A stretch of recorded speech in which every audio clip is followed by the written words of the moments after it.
Hello, and welcome everybody back to the Lock-In podcast. How many of these have we done now? Not since Christmas, have we, Baz? So, did you have a good Christmas and a New Year? Yeah, certainly did. Not that I've spoken to you at all, but yeah, it was good. I'm glad it's over now because we took down the tree today. We're pretending for the telly, Baz. I know we've spoken to each other significantly since Christmas and New Year, but we're pretending for the telly. Have you had a good Christmas and New Year? Yes, Mike, I've had a lovely time. Thank you very much. How many podcasts have we done now? This is, I believe, number 31. And every time we do one, I still get shocked and scared by when the little intro bursts in just before we get going. I've just realised, what day is it? It's the 5th, isn't it? We are still allowed the Christmas decorations up. It's not a bad look just yet. But I'm going to change that because if I don't change it now, I will forget to change it next week. So there we go. We're back to our bog standard pub now. Oh. Right. So hello, everybody. Welcome back to the Lock-In podcast. Tonight, we have got an absolute treat for you. It's brilliant. We've got an amazing guest. So what we're going to do is we are going to play a recorded podcast that went live on the audio platforms this morning. We're going to play the video version of it so you can watch that. As you're watching it, if you've got any questions, fire them in the comments section because we will be listening.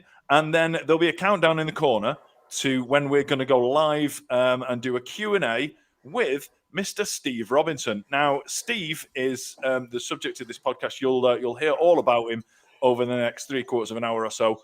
But he's amazing. Baz and I met him a few weeks ago when we were doing some filming for the telly box. And as soon as we met him, we really knew that we needed him on this, he's amazing. On this podcast. He's an incredible person. He's a one-armed pilot, which is obviously a very unusual thing, but he's a really inspirational guy, and he's the most down-to-earth guy you'll ever meet. So, yes, so much more than the title of this podcast. 100%, yeah. I literally couldn't fit everything into the title of the podcast. But he's an amazing. He's really interesting. The podcast's really funny as well. So, despite the fact we're talking about a man who had a horrific accident at a young age and lost a limb, it's really lighthearted, really positive, really inspirational, and really funny. Looking forward to that. Apologies that I've got the dullest background in the universe. I was about to ask you about this. But, and this doesn't happen on proper telly, does it? But my son and my daughter go back to school after Christmas and New Year tomorrow. So I'm not allowed to make noise underneath their bedrooms. So I've been shifted into the kitchen, and this is the kitchen blind and the kitchen curtains. I'm aware I look like I'm either doing a press conference. That's exactly what it was. About to shut these curtains, and a deceased body's going to go to be burnt. Either way, it's not as nice an image as it normally is. I was concerned you were going to announce another lockdown for a second. Well, it does look a bit like that, doesn't it? And I was sat here in a black T-shirt, and I just had to run upstairs and put the first thing I could put my hands on, which is the shirt that's all over my my logo and my avatar and all that kind of stuff. So you look like you. But yeah, sit back, watch this, and like I say, we're going to come back on after this and chat live to Steve. So if you've got any questions throughout, either write them down or keep hold of them until Steve comes on after this, or find them into the comment section. We'll write them all down and we'll put those questions to Steve when this video finishes. But honestly, watch this. It's amazing. It's brilliant. It's really funny. We enjoyed making it, and I enjoyed editing it. Which is you're gonna love this. I hate editing, and I enjoyed editing this one. So right, I've got to figure out the technology of setting this video and then getting rid of both us two quickly. We'll get rid of us first. Yeah. So if I put us into if I do that, then that, get rid of us. See you all after this. Bye. Welcome to the Lock It Podcast for another episode. If you've not seen us and you've not heard us or listened to us before, the idea of this is that me and Baz are sat in our virtual pub, the Brace of Readlings, and we've just got someone along to our table while we have a drink to have a chat with us. We tend to get people in who are ordinary people with extraordinary stories to tell, and we have definitely got one of them today. 100%, yeah. So, our guest today is called Steve. Now, 39 years ago, Stephen's life changed beyond recognition. An accident caused him to lose his right arm, setting him on a path of ingenuity, courage, and determination. Now a motivational speaker, Stephen looks back over his life at the challenges he's overcome and the amazing moments that have shaped his future. Not my words, yes, the words of Steve himself. I've just read the back of his autobiography. Let's get it straight out there. It's called No Arm in Trying. See, we've all got one. There you go. Look, we've all got a copy of this. And I thought that it's signed to me as well. When you read that, I thought that sounds really familiar. I've read that somewhere before. That sounds quite interesting, that, doesn't it? I thought you'd actually written that. I didn't realise you were reading off the back of the book. I thought, wow, that is very. I thought you've been reading the book. Did you think? Baz, did you think I'd done some preparation for this and done all that and written an introduction? Well, you left me a bit flummoxed then for a minute because we don't do any preparation. So our guest today is Steve Robinson, a guy that we met Baz and I met a couple of weeks ago, and as soon as we heard just a little bit about his life, we definitely knew straight away we wanted him on the podcast. 100%. Yeah. And here he is. So, as we say, I am reading Steve. So Steve is a one-armed pilot, an aerobatics pilot, and which is, yeah, if that's not reason enough to get him on the podcast, what is? Do you know what I mean? Yeah. So yeah, I've been reading his autobiography, and I'm about 2/3 of the way through it, and he's not had a flying lesson yet, so we've got plenty to talk to, plenty to talk about.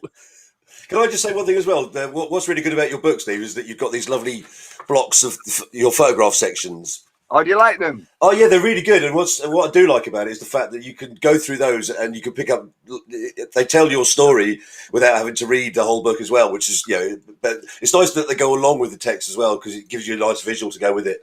What he's trying to tell you, Steve, is he's not read your book. Yeah, that's what I'm saying. What he's saying here, he likes to look at pictures, but I'm one of those people as well. I like reading books by looking at pictures. Yeah, he's basically what he's saying is he couldn't be asked to read your book before you got you on the podcast. At least I've done 2/3 of it. I didn't even read the back, so I didn't even know what you were saying. This is the most reading I've done in years. I've only read it a dozen times, but it sounded. I thought when you read that, I thought that sounds really nice. That's a real good intro. Is that Mike? What nice intro he's written for me there. I thought you've done some real research. You've been on the website. You must have been sort of like stalking me and all that sort of stuff. Well, I mean, I've read 2/3 of your autobiography. That's a pretty good amount of research. It's more than I've done for any other podcast. That's pretty good going. It is. So I'm going to take you straight back. For a spoiler alert, I said that Steve is a one-armed pilot, and the book starts with how he lost his arm. And I know we know Steve well enough to know that he's comfortable to talk about that. I mean, he wrote it in the book for a start. Yes, but yeah, Steve, do you want to take us back to how it happened? Wow, yeah. So, I mean, it's a long time ago. Like you say, it's 39 years ago. In actual fact, it's coming up to 40 years on this April the 19th. So next year, a few months in, and it'd It's One Arm Day. I celebrate every year, you know, so we must get together for a big celebration. 100%. I'm all over that. We're there for that. On the 19th of April, every year I have a party, and it's called One Arm Day. And but I'll tell you how it happened. I was never any good at school, and I left school in Easter as quick as I could to get away. But I always liked tinkering with motorbikes because I had a motorbike at the age of 13, and that was my escapism from bullies at school. And so I rode my motorbike constantly for 5 years until I went to college, and I studied to be a motor mechanic. And I was in my first day back of the final term, and it was a half day because they always made first day back half day, so you can just gently get yourself back into it. So I've been there till lunchtime, went home, went out on my motorbike, and lost my right arm on that motorbike. And I was trials riding and scrambling or motocrossing on my local field, and there was another couple of guys there that I didn't know were there, and one of them must have seen me and headed away from me, and the other guy thought he could do a daredevil type stunt and jump off of a blind hill and over the top of me and my motorbike and impress everybody. But he couldn't do what he thought he could do. And instead of jumping over me, he landed on top of me, and his foot peg ripped my arm off there and then. And it landed 100 meters away from me at the feet of a young kid that I still see from time to time. His name was Brownie. But I think about that kid a lot because it tells me this story that his arm landed at his feet and the fingers were wriggling. You know, like do you remember the horror movie? Was it called The Hand or The Arm? Yeah, and his hand crawling along the ground trying to kill you. And I'm thinking, I wonder whether he has nightmares over that. I feel for that kid a lot, to be honest with you. How old was he, Steve? So I was about that time. I would have been 18 when I lost my right arm, and he was probably 14 or 15. He was only a young kid, so that must have. I mean, it must have played a bit of trauma on his mind, I would imagine. I was okay. You know what happens when you're the recipient of real trauma? Your brain cuts everything out, and you don't remember everything. You don't remember anything. So I don't really remember anything apart from what people tell me, and even what they tell me, I don't remember. So I'm not sure whether now I'm remembering real memories or remembering what people have told me. And it seems like a bit of a dream, really. But it's not a bad dream. It's not a nightmare. It's just an interesting dream. I think it says quite a lot about you as a person that the first thing you said then was that you had someone else's feelings that actually was affected by what happened to you ahead of your own feelings. Well, I was okay, you see, because I was just the recipient of it. It was everybody else that was around me that were actually experiencing it. They were experiencing the hurt and the trauma more than I was, because I was a person that really experienced the trauma, but I was out of it. I was drugged up in hospital, didn't know anything about it. So it was everybody else around me that were feeling it. You know, they had 2-3 weeks of despair and worry, where I was just totally out of it, in intensive care, on drugs and not knowing anything. So I was saved all that trauma to a certain extent. The psychological trauma, I wasn't saved the physical trauma. Obviously, that had to be overcome. And the thing is, you just have to overcome it. There is no option, is there?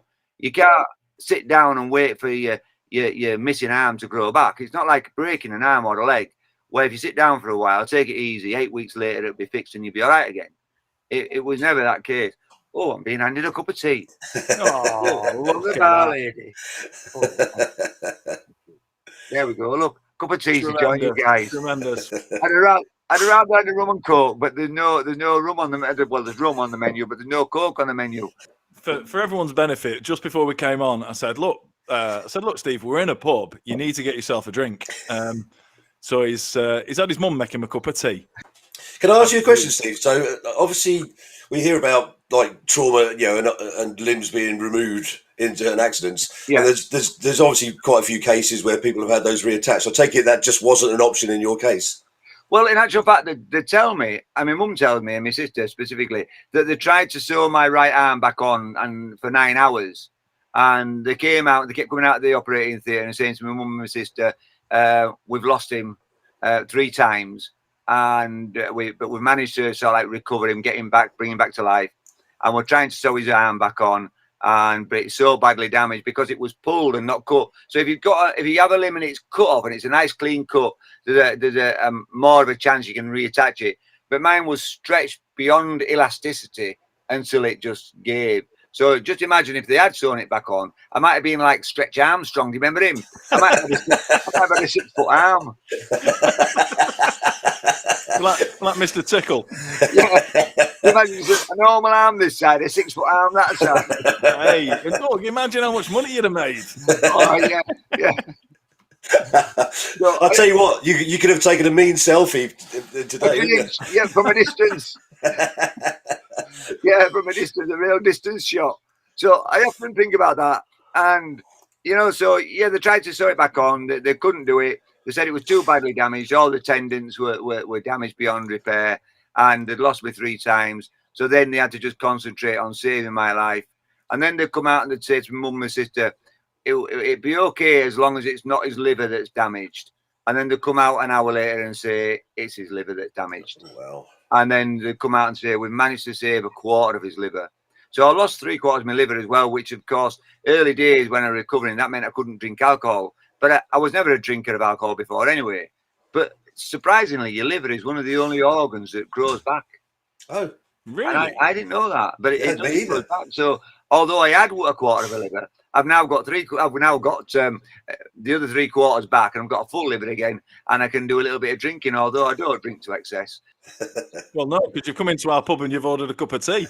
Well, you know what else on the menu is there? What am I? If I just remembered to buy the Coke, I'd have had a rum and Coke, and I'm parched for one. I really fancy one now, seeing Baz drinking his.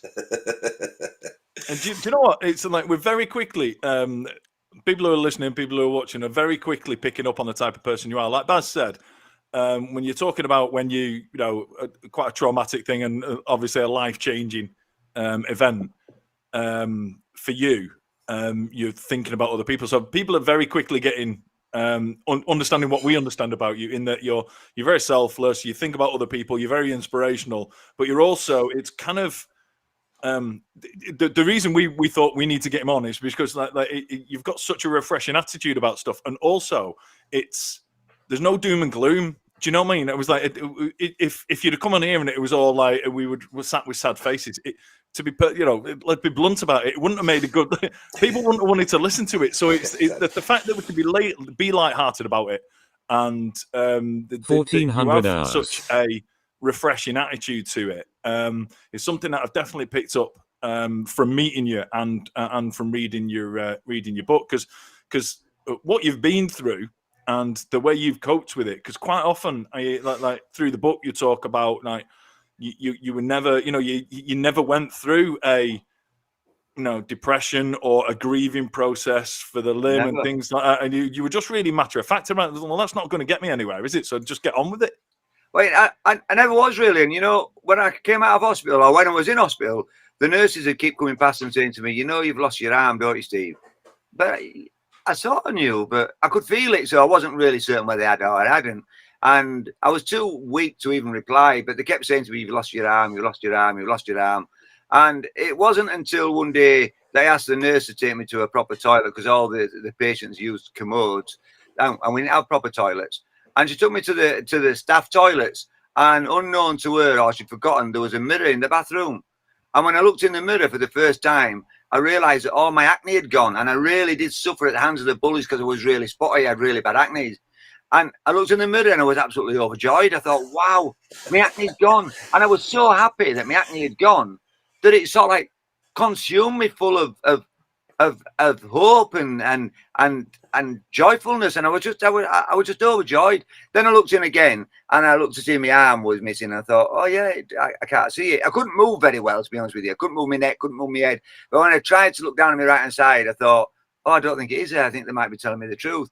But I thought, well, never mind, because my acne had gone, and that's all I could think about. Steve, if you're going to tell me that about 6 months before you once said, I'd give my right arm not to have acne anymore, this is an amazing story if that's what you did. I might have said something like that in the past. I can't remember exactly, but a lot of people do say that, don't they? Yeah. My right arm for that. Actually, I would never say that. Although, to be honest with you, I could say it now because I can have it, because I don't know where it is. I'd give me right arm for anything, because it's probably not in a good nick at the minute now. Imagine the scabby right arm I might get now if I said I'd give my right arm for that. I'd give my right arm to be a celebrity. Well, okay, there's your celebrity. Where's your right arm? Well, It's down at Leeds General Infirmary somewhere, I think. If they've still got it, or they're picking I'm pretty sure they don't. It's not in a cupboard somewhere, Steve. Do you know one thing that really shocked me about this, and I think this is quite shocking, really? They never, at any point at the hospital, offered me my arm back. Wow. Well, yeah. Would you have wanted it? I don't know, but if it were my arm, Yes. why didn't you say to me, do you want this arm, Steve? Do you want to stuff it and put it over your mantelpiece? Or do you want to just get it pickled? Or Yeah, well, I've got an amazing image of people walking into your front room and your right arm's there with the middle finger up, stuffed on the mantelpiece. I like that one. But it just seemed a bit weird that they never said to me at any point, there's your arm. Do you want to go and have a burial or a cremation for your arm, or do you want it back? And I thought, that's a bit weird. It wasn't until many, many years later I thought, well, where has my arm gone? Yeah. And then a friend of mine who was a doctor, said, well, just goes into clinical waste, so just throw it away. He said, they might use it for research. Yeah. It could be stitched to somebody else at the moment. I don't know. So basically, you're up in the Yorkshire area looking for someone with a big 6 foot arm on them. Yeah. I've not met them yet. In actual fact, somebody said to me a while ago, if they could offer you an arm transplant, would you have one? And I thought, I don't really know. So then you got to start thinking, okay, but we've only got a right arm from this young girl. She was 15. So we take a 15-year-old girl's arm. I'm thinking, well, then I think, well, yeah, why not? But I'm not sure. It's really weird, isn't it? Because you never have to think like that. Yeah. You think if somebody put you on the spot straight away, take this arm, or if I got an Arnold Schwarzenegger, a great big right arm, I'm thinking, well, I'm going to look a bit weird here. You can always grow the other one to make it the same size, though. I could try. And then they were doing arm transplants down in Leeds not so long since it happened, and I think they're still doing them, or hand transplants.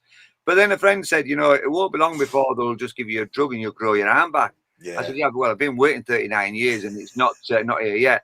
But then would I take the tablet if it meant growing the right arm back? That's a difficult question, because I've known almost 40 years with one arm and only 18 years with two arms. So I guess I'm more used to having one arm than I am two. So would I go back and would I take the tablet? I don't know, because now I'd have to retrain as a two-arm guy, which is a whole new retraining altogether again, I guess. Just talk us through then immediately after, when you've left hospital now, and you're now having to sort of adapt to life with only having your left arm. Well, I left hospital way too early, really. But the occupational therapist had come onto the ward one day, and I wanted to just get home. I wasn't happy. I wanted to be at home because I had my dog was at home. I wanted to be with the dog, and I wanted to be with my mum and my sister. And even though I was poorly, I wasn't eating any of the hospital food. It was rubbish, but I wasn't eating anything really. I'd gone from 10.5 stone as an 18-year-old to 6.5 stone. But how much of that was your arm? I often ask myself that. I think it'd be interesting if somebody knows, but I think that an arm must weigh at least a stone, but it might not. Somebody said maybe a bit less. A leg might weigh a stone. So when people say to me now, what do you weigh? And they say, well, I weigh 9 stone 3. They say, oh, you're underweight. I say, no, I'm missing an arm. So you can say 10 stone 3. And say, okay, I'm still a bit underweight, but whatever. But so the occupational therapist said, no, you can't go home, Steve, until you can walk the length of the ward, there and back. And with those old Victorian wards with like 20 beds and about 20 either side or whatever, so 40 beds in total. And she said, and you can't go home until you can get dressed and you can prove to me you can do all these things. And as soon as she said that, I started practicing. She'd only been out of the ward 1 minute, and I was trying to get my socks on, get myself dressed. I was trying to walk up and down the ward, which I couldn't walk really because I had a fractured pelvis and a broken leg, but I was hobbling in pain up and down. And she came back a week later, and she said to me, "How are you doing, Steve?" I said, "I can walk the length of the ward and I can dress myself." She said, "Can you show me?" So I said, "Yeah." It took me about half an hour to walk the length of this little ward. It took me forever. And then I was exhausted afterwards. And then I dressed myself, and she said, you're really not ready to go home, Steve. She said, you really should be here like 12 months at least. You got this look, you're in a bad way. I said, I know. I said, but you promised me that as soon as I could walk the length of the ward and I could get dressed and put my clothes on, that I could go home. And she said, I did make you that promise. She said, I don't think it's wise, she says, But she said, I did make you that promise, and if you really want to go home, you can. So I said, yeah, I want to go home. So I was out of hospital way too early. I'd been in intensive care, I think, 2 weeks, maybe 2 weeks, maybe 3 weeks. I don't really remember. And I was in general ward for about a week. So I might have been there in total 3-4 weeks, and I should have been there 12 months. And I was back home, and it was great to be back home. And I remember one day I walked from my mum's house to my grandma's house, which was only not well within a mile, maybe well within half a mile, not far at all. It's normally a 5-minute walk from where I live. And I walked to my grandma's house to see my grandma and my granddad. And by the time I got there, I was so exhausted, I needed to go to bed. So I went to bed and I slept for 6 hours. And then my mum come and got me, and I walked down home again a 5-minute, 10-minute walk maximum. And I had to go to bed again for another 6 hours. It took that much out of me that I was so exhausted. But that was part of rehabilitation. And I have, as strange as it sounds, I have fond memories of it. It was just an interesting time in my life. Again, Steve, we're just having a conversation here about stuff that you, and this is like, again, this is something I find really refreshing about you. And I don't throw the word inspirational about very easily because I think it's overused, but you are absolutely inspirational because you just demonstrated again there that someone set you a challenge and you rose to it. And there's no sitting about thinking like, oh, what about? I mean, even 3 weeks, 3 weeks after the event, you weren't sitting about feeling sorry for yourself and thinking, oh, what if I wish this hadn't happened or anything like that. You were just like, right, well, this is a situation I'm in. How am I going to deal with it? How am I going to get the best out of it? And how am I going to get what I want, which is to get home? And that's all I wanted, really. And surprisingly, I don't feel inspiration. I just feel like I don't want to hang around and do nothing. I'd rather just get stuck in and get cracking. And that's how I've been all my life. And I guess things won't change. I'll be like that forever. But I was quite a religious guy prior to my accident. I'd not been brought up in a religious household, but I couldn't go to bed without saying my prayers. I had to say my prayers every night. And that wasn't anything I'd been taught. It wasn't that my family did it or my siblings, anything. It was just something I felt I had to do. And it's quite strange because somebody said to me after the accident, they said, how can you believe in God when he's taking your right arm? And I said, well, no, he hadn't taken my right arm. I said, he hadn't taken my right arm. That was just a fluke accident. I said, he saved my life. I'm still here. Yeah. So I saw the positive in it. But surprisingly, I don't pray anymore. And that is because I have a different sort of understanding. And I do from time to time, but I have a different type of understanding. I have more of a spiritual understanding. And I think to myself, is that because maybe I've been somewhere and I've come back and I know what it was like, and I know maybe I don't have to pray because they're all there for you when you get there anyway. I don't know. It's a deeper meaning that I don't really know, but I became a spiritualist and attended a lot of spiritualist churches, and I quite like that, and I took a lot of comfort from that. I just want to say that on a point that Mike made about the word inspirational. Quite often, when you see someone who's listed as being an inspirational person, it's generally because that's their business now, and they're openly trying to inspire people. Whereas the difference with you is that you're inspiring people without trying to inspire people. So I think just generally by your actions and the fact that you got this attitude, which is like, do you know what? Fuck it. I'm just going to get on with what I need to do because that's all that's in front of me. You're not looking behind you about what you've done and what's happened to you. You're just looking forward about. And like Mike said, I think with you, it comes across that you see things as a challenge and you're not going to sort of bow down to that. I think that's what it is. But I see everything every day, objects and little things are all challenges. And that's why after a while, even a small challenge looks the same as a big challenge.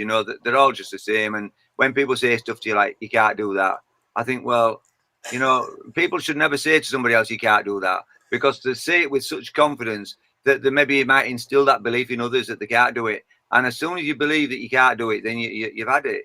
Yeah. Because you've let self-doubt creep in, and there's no such thing as you can't do something. If anybody else can do it, or if it can be made by other people or companies, then you can do it, and you can make it. That's for certain, 100% certain. If somebody says to me, I can't make an aeroplane, yeah, I can. I know I can make an aeroplane. I mean, it might take me a while. It's a steep learning curve, but I know I can make an aeroplane. Everything is just a case of how much time you've got to spend on something and how much money you can afford to throw at things. And if you rule out the time element and you rule out the money element, then there's nothing else stopping you, is there? This goes back to what I was just saying about a minute ago. You don't see that as being anything inspirational. That's just you. But actually, those are such words of wisdom that like people don't understand, that they'd listen to you and actually take that on board. And that's changing people's perspective on stuff just by saying the things that you actually just believe in. And it's strange because I never had to teach myself these things. They're just beliefs. Yeah. You know, but the beliefs that I've proved time and time again. And I'm not that I'm proving them to others. And I'm not trying to say, look, I promise you this is true and I'm going to show you. Because it's not always that. It's sometimes if I have any self-doubt at all and I think, can I do that? And then I think to myself, well, of course I can do it. And then now I'm proving to myself that I knew that I could do it and I can do it. So I always found that when I used to compete with others, that it was difficult to lose if you're competing with others. But as soon as I competed with myself, I didn't lose anymore. It's even though you might not come first, and you don't always have to come first, because so long as you compete what you did the last time round, or the first time round, the second time round, you can do better and better. How have you lost? Because you've just improved what you did before. And I honestly believe that there is no such thing as failure. I honestly believe that. There's only different degrees of success. Some people are more successful than others. Does that mean the person that wasn't as successful failed? No, it just means they weren't as successful, but they were still successful. If I aim high, and I'll still get high. So if my goal is super high, but I don't actually get that high, I only get there, it's still a high level, isn't it? Yeah. So that's what you might as well do. You might as well aim as high as you possibly can. And then when you get as high as you think you can, aim higher than that. Lovely. I love these pearls of wisdom in a broad Yorkshire accent. It's just brilliant. Everything should be, every all of these ones where you hear like these inspirational quotes, like like kind of in a soft voiceover music, and you listen to it and subliminally you kind of like love it in a Yorkshire. It'd be amazing. And I didn't think I had a really strong Yorkshire accent, but I think I might have. A few of my friends, fellow speakers that work as motivational speakers, try and lose their accents. And I always said, no, I'm never going to try to lose my accent. I am who I am.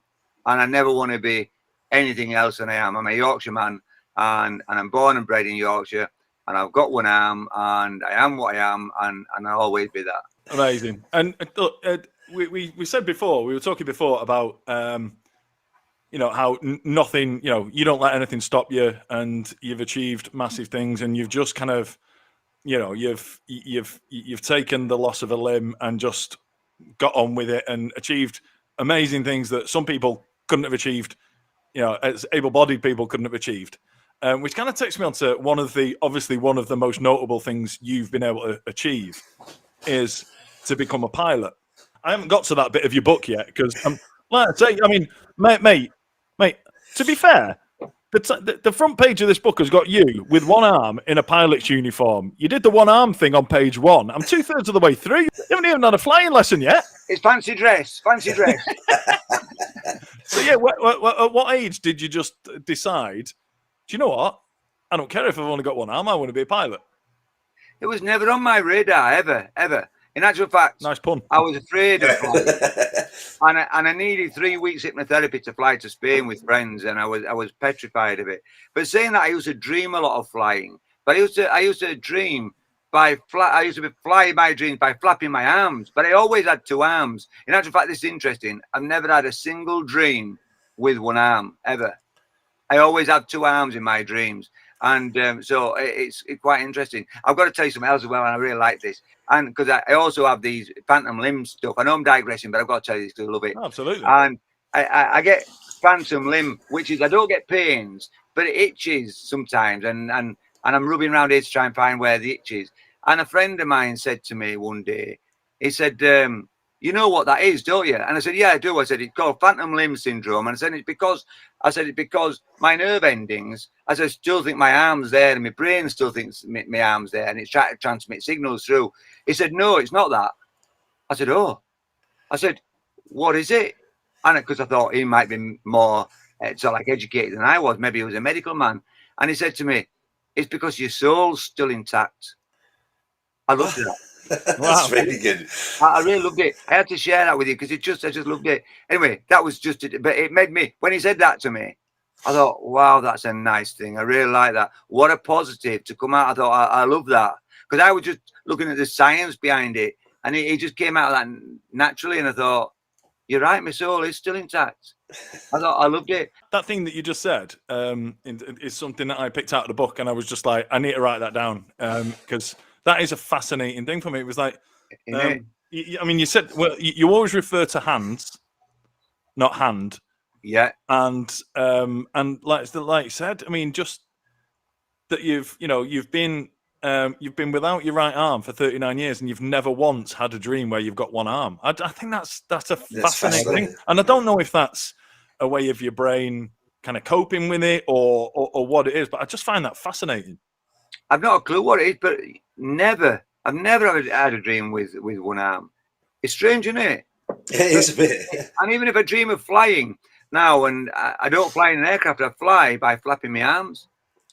And it's but back to the question. I never wanted to be a pilot. It was never on my radar of anything to do. It just wasn't there. And I was afraid of flying. And I've been through litigation. I'd invented a digital jukebox that had earned me a lot of money, and a company stole it. And ended up in 6 years litigation. And I've been in a disastrous relationship. And it was dreadful. And it all, the court hearing and the relationship came to an end all at the same time. And I was desperately sad. And I was looking for a way to end my life, really. And because I'd had enough. You know, when you lose the fight. Now I'm all about fighting and battling on and do it. You can do it and keep going and heading for your dreams and your goals. And it just felt at that moment in my life that all my dreams, all my goals had all gone. And when I looked for a dream, I thought, I have no goal, I have no dream, I have nothing that I want. And as soon as I was in that position, I thought, what's the point of life if there's nothing there that I want to achieve? And then I thought to myself, I have to find a new desire and a new goal and a new dream. And I saw this article on the internet and it said, flying scholarship for disabled people. And I thought to myself, I hate flying. And I thought, I really don't like flying. But I thought, that could be just a dream and the new goal that I want. And I thought, and not only that, if it all goes wrong and tits up and it ends up killing me, I thought, well, I'm all right with that as well. So I was at that period in my life where I thought, what have you got to lose? Go for it. I'll give it a go. I mean, don't get me wrong, I'd lost in the court case. Now, I'll tell you, just to put into perspective, why I was desperately down and despair and suicidal, because we calculated that I'd lost £6.2 million in fraudulent jukebox sales. So it was, I mean, I'd earned over £1 million on my jukebox sales that I'd done independently, but the company that ripped me off had sold £6.2 million worth of my invention. So I lost all that money, and I thought, how often is it that you come up with a multi-million-pound product, and maybe you can do a few times in your life, I don't know, but I just felt that time, maybe this is it, and maybe there's no other products in me. And there are, as it happens, but you don't know at that point. And that's why I was so desperately sad.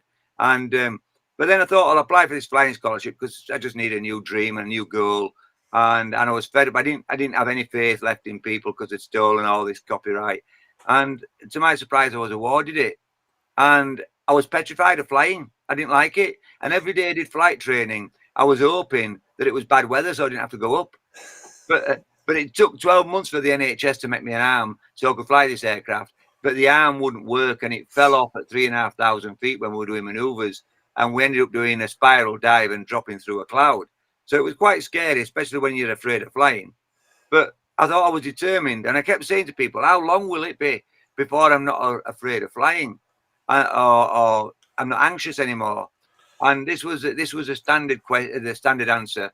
And the answer was, hopefully you'll never lose your anxiousness or your slight fear of flying. Because as soon as you lose it, you become complacent. And when you become complacent flying an aircraft, they said that's when it'll bite you. So even though I go flying now, I'm not scared, but I'm always aware of the things that can go wrong. So I'm a bit nervous thinking, right, we're taking off, and you're looking around thinking, anybody else around me? And yeah, I love it, but I never thought I would get that far because the arm straight away wouldn't work. The NHS made a second arm that took another 12 months, and that didn't work. And I was so fed up by this point that I decided I'd make my own prosthetic arm. So I bought a milling machine and a lathe and a lump of aluminium, and I started manufacturing this prosthetic arm. That was a bit like a Frankenstein's monster, because I didn't really have any idea what it would look like, but I knew what I wanted it to do, and I had a general idea of the size and dimensions, and I just started making it. And when it was done, it worked. And I went to my local airfield that wouldn't allow me to go to do a solo flight, because they wanted me to be able to control the stick and the throttle at the same time. But obviously, having one arm, I couldn't do that.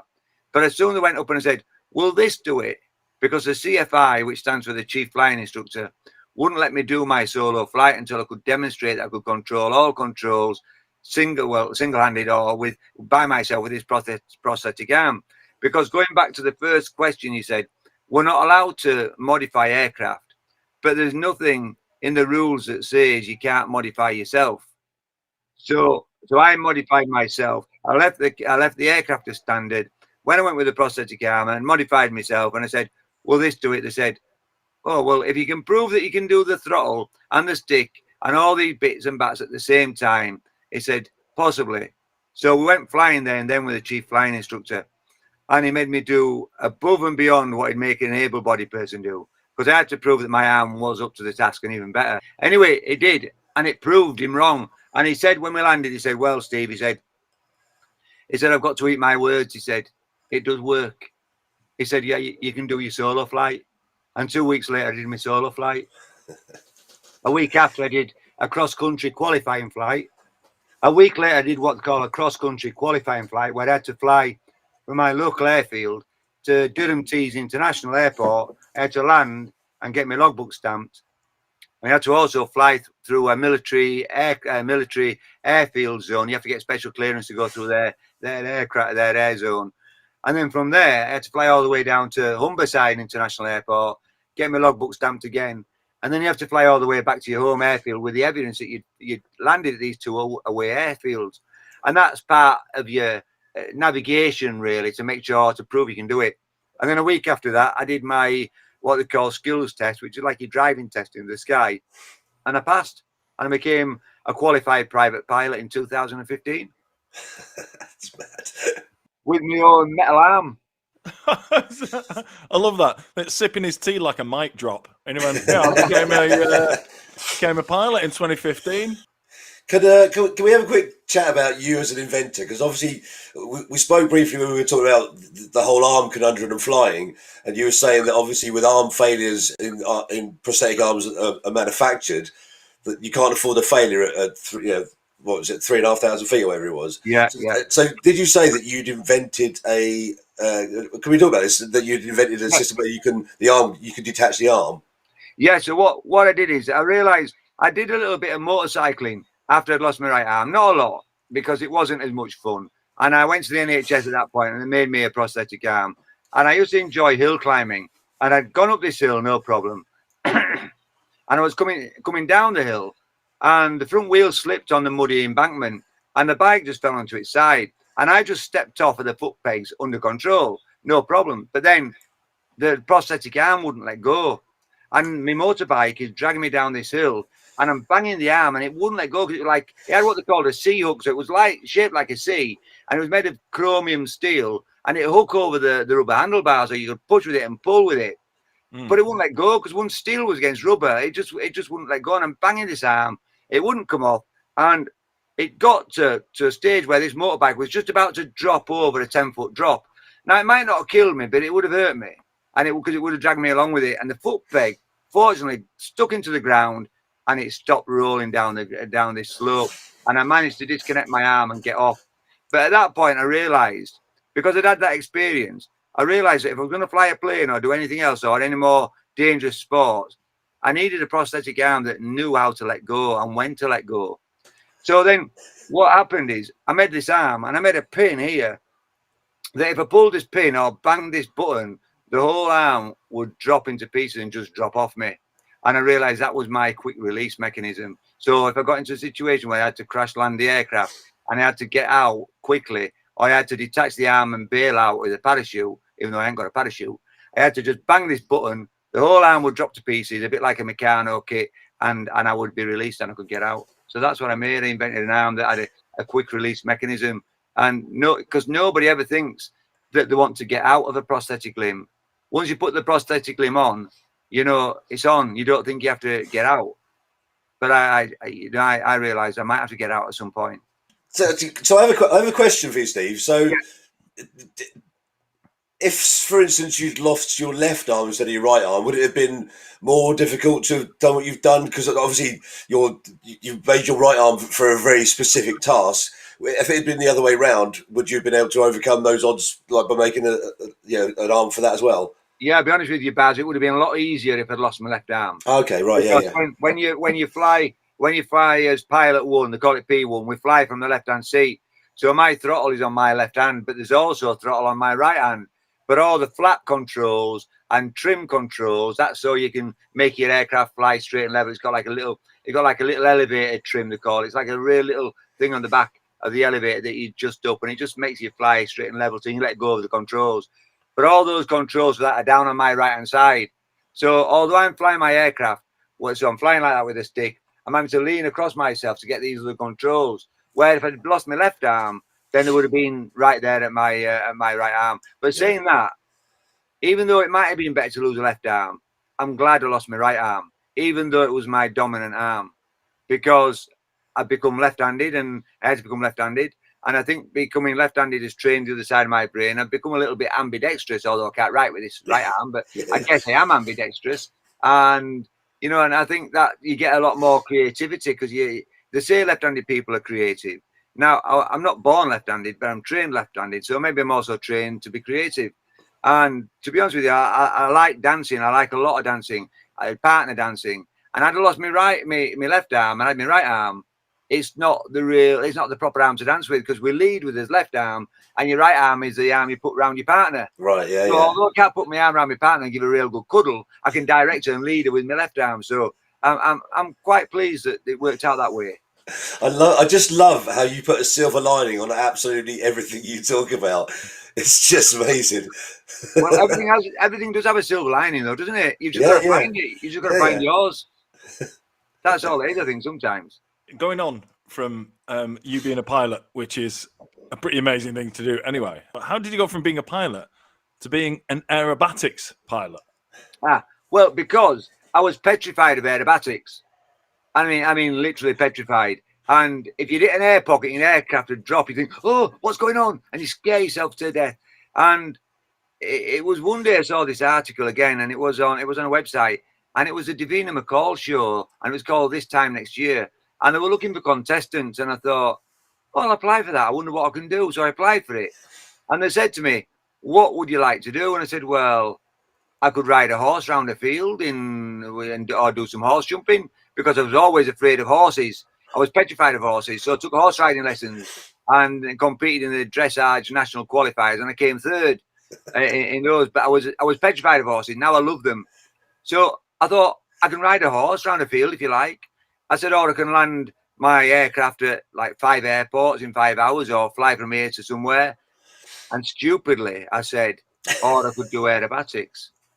And I don't know, to this day, I don't know why I said that, because I didn't want to do it because I was afraid of it. But maybe subconsciously, again, I didn't want to be afraid of it. So I didn't mention it, thinking, I hope they don't pick up on that. But it's there, and if they do, we'll deal with it then. But then they rang me up and they said, yeah, we'd like you to do it, Steve. I said, great, what do you want me to do? Do you want me to do the flying to each airport or riding a horse? They said, no, we want you to do aerobatics. And I said to them then I said, no, I said, I don't want to do the aerobatics. They said, and they said to me at that point, aren't you a motivational speaker? And I said, yeah. She said, don't you go around the world talking about how anything is possible?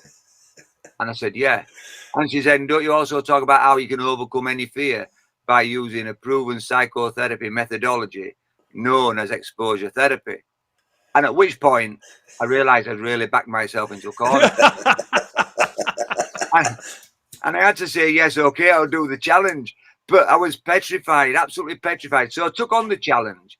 And they ring me up on a daily basis and saying, how are you doing? Have you started? We need you to do some video diaries. And I said, I haven't started yet. and said, well, you got to get cracking. You've only got a year. And it got to almost 6 months in, and I'm not done out. And they're ringing me saying, well, why are you doing out? And I thought, well, because I'm scared. I don't want to do it. So I went to the airfield. I thought, I'm going to have to do something. I'm going to have to get cracking. So I booked my first aerobatics lesson at the airfield. And we got up there with my flying instructor. And my flying instructor, the aerobatics instructor, is phenomenal. It was 75 when he taught me. It must be 77 now, something like that, maybe even older. And it's phenomenal. And we went up and he said, right. I said, what we're going to do? I said, let's just do something gentle. I don't want to go straight into it. He said, let's do a loop. I said, no. I said, I don't want to do a loop. He said, no, not yet. He said, we'll do some steep turns. So we did these steep turns. And they are steep. You're like at 70 degrees. So you're right over. Let me show you that way. So you're like that really banked over. But so your aircraft doesn't slip sideways, you've got to pull back on the elevator and put more power on. So you go into, it's like driving into a corner like a chicane and putting your foot down in the chicane. You get this, you really push into your seat. And we pulled like 2G just in a turn. And I thought, oh, I don't like that. And then we did it the other way. And then another 2G. And I said, oh, I don't like that. I said, my head's going funny. He said, oh, you've got to look in the direction. He said, so when you go around the corner, you've got to go like that, look. And you've got to follow your head round like it's really weird. So I did that and I said, oh, okay, that did take away the wooziness in my head. He said, shall we do some more? And I said, no. I said, can we end it? I said, no, I don't want to do it. And we turned around and went back to the airfield. And we're just coming back to the approach to land. And I said to him, I said, I've got to do it really, haven't I, Peter? And he said, well, if you want to fulfill this challenge you've made, you do, yeah. And I said, all right, then. I said, take us back, let's do it. And I was on my way back, like I said. So he took us back and he said, right. He said, we'll do a loop. And he said, but before we do a loop, we're going to do some shallow dives. So we're up at like 3,000 feet. And we do a shallow dive to get us airspeed up. And he said, right, pull up. So he shows you, first of all. And you pull up until you get used to this G-force. Then you level out. Then you do it more and more. And you get more aggressive and you keep pulling out. And he said, right. He said, we've experienced a few of those. We've got about 2.5 G there. I said, what we're going to pull in a loop? He said, 3 to 4 G. I said, okay, so like almost double. He said, let me show you how we're going to do it. He said, I'll talk you through it and then we'll do it bit by bit. And he put us into this shallow dive and we pulled up and then he pushed full power on. So we're like flying uphill with power on. And as you get over the top, you look backwards and you're looking for the ground and you see the ground. And as soon as you see the ground and you realize you're coming over, you take the power off so you're not going downhill with power on. And you just come to the bottom of this loop. And as you come to the bottom of this loop, you get all this G-force. So the G-force only gets you at the bottom of the loop. You get nothing at the top, nothing up, nothing down, just at the bottom of the loop. That's where you get it. And I came out of that loop and I thought, wow. I thought that was absolutely amazing. I thought, what have I just done? And although I was scared leading up to it, the actual doing of it, I thought, bloody hell, I've done it. I thought it was incredible. He said, right, let's do it again. I said, yeah, okay. And I was all right second time. In fact, I might have said to him, can we do it again? And he said, yeah. And we did it again. And he said, right, he said, we're going to do it again now. He said, but I want you to put it into the dive. He said, and you pull the stick back. He said, and I'll operate the power. So it's step by step. So that's what we do. He did the power until we'd done a few more loops. And he said, right, this time you put on the power. I'll tell you when, and I'll tell you when to cut it. And inside 20 minutes, half an hour, I was doing a loop. Wow. And I thought, this is absolutely incredible. There are some really nice aerobatics moves that you think, when you do them, you just think, wow, that's brilliant. It just feels good. The loop is the one that you get most G-force from. In fact, and any other of the moves really are quite benign in comparison to a loop. So that's why they want to start with a loop, because that's where you get the most G-force. So you're now a qualified aerobatics pilot, correct? So, do you have to get permission to do that? Or when you're, say you're out for a fly and just think, I'm just going to fly from Leeds to Humberside. Can you just pull a loop if you want to? Or have you got to let someone know you're doing it? Or it's a great question. Yeah. No, so yeah, I can just go do a loop. So what I have to do is you put a little code in your transmitter and you put 7004. And 7004 means you're going to be doing extreme maneuvers, which makes which allows the air traffic controllers to know you're going to be doing aerobatics, and then we can just pull a loop. Yeah. I just have the feeling that you've got that sport code on all the time whenever you fly. I don't. I actually don't do that much aerobatics, because the nice thing about flying is I do like doing them, but you tend to go out for an aerobatics sortie, as you call it. Yeah. So we'd book a day and we say, well, this is an aerobatics day, and all you do is aerobatics. But most of the time when we're flying, or when I'm flying, I'm going somewhere. I'm thinking, oh, I'm going to go to the coast today. I really fancy flying around Whitby Abbey. And I'm going to look around there. So you fly around Whitby Abbey and have a good old look around. Then you go somewhere else, you'd land, you'd have your lunch and a cup of tea and have a natter with your friend if you take your friend. Have just a general good day out and then fly back and land. So under those circumstances, I wouldn't be doing any aerobatics. And if I'm taking a passenger with me, I would never do aerobatics on my passenger without them wanting to do aerobatics. I would never do that, because that is enough to scare somebody from flying for the rest of their lives. So I wouldn't do that. But if they said to me, can we do a loop? I say, oh, yeah, we can do a loop. It's amazing. I've slipped into a conversation again where, and I get this when I'm reading your book, and I get this every time I speak to you, that we've slipped into a conversation now where I just completely forgot you've only got one arm. I didn't forget, but do you know what I mean? Yeah. It just becomes so inconsequential to everything that you do, because you've been able to achieve all these things and overcome the disability. It just becomes irrelevant. Do you know what I mean? I don't mean any disrespect by that. I just mean that it's like it just doesn't even come into the conversation. You're just like, I fly this, fly that, and I'm just like, this guy's got one arm. It is irrelevant, really. You know, I've got to tell you, it's a minor inconvenience. It's a minor inconvenience that, you know, I possibly could have done without, but would I do it all again? I'd do it all again. I'd go through it all again, because my life with one arm has been so much more interesting and exciting than it had been with two arms. But then saying that, I was only an 18-year-old, so life hadn't even begun, really. Yeah. But who knows what life would have had in store for me with two arms? I had not a clue. But the life I've had with one arm has been exciting, interesting, and led me to meet some incredible people and do some incredible stuff. I just want to say thank you, Steve, because like I said before, that you don't think, you know, you're an inspirational man, but I made a lot of notes here where it's like, you realize you hated flying, so you became a pilot. You hated horses, so you became a dressage competitor. Yeah. You hated aerobatics, and eventually you got round to doing aerobatics. And I just think that's, if nothing else, I mean, there's so much about you that's inspirational, but if nothing else, just, you know, getting on with shit you don't want to do, even in daily life and things like that, it's such an important message for people. And I just think, look, I'm blessed to have met you. And honestly, I've got that date in the diary, mate. The 14th of April. Sorry, the 19th of April. Let's have the big party. We'll be there. We'll be at your arm party, and we'll be honoured to be at your 40th anniversary arm party, mate. We'll definitely be there. I'd love you to be there. Yeah. Thanks again. Thanks so much for being on. It's been a pleasure to chat to you. Pleasure to meet you. And we'll see you all next time. Hello, I'm back. Right, hold on a minute. This is the complicated bit. I need to shuffle that around there and then. Hey. Oh God! I need, look. When this is more successful than it is, I'm going to pay someone to click all these buttons. I'm clearly not up to the job. You're doing brilliantly. Stop it, everyone. I really hope you enjoyed that as much as we did. I thoroughly enjoyed recording that, and also, like I say, I absolutely hate editing. But I really enjoyed editing that one because I just had loads of fun. It was like going through the conversation again. And ladies and gentlemen, now is the time we're going to get the man himself on. So, live and direct from Yorkshire, here he comes. Mr. Stephen Robinson, how are you, pal? I'm okay, thank you. Can you hear me? Can you see me? Are we not on video? Yeah, we got you. Yeah, we're on video. Oh, I think whatever happened last time when we recorded it, when your audio was out of sync. Yeah. That's happened again.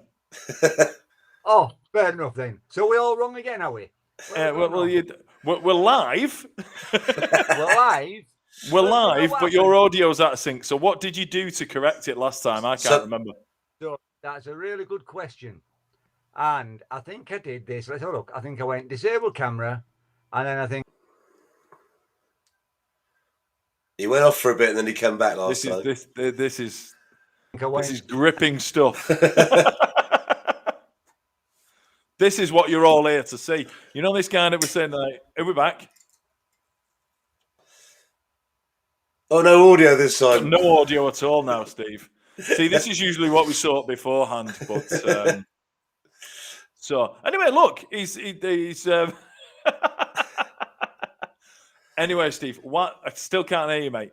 While we're trying to sort this out, Steve, I'll tell you what, Steve, jump off and jump back on again, and That's what we did last time. give it a bit of an intro. So, yeah, Steve's going to come back on, hopefully with audio.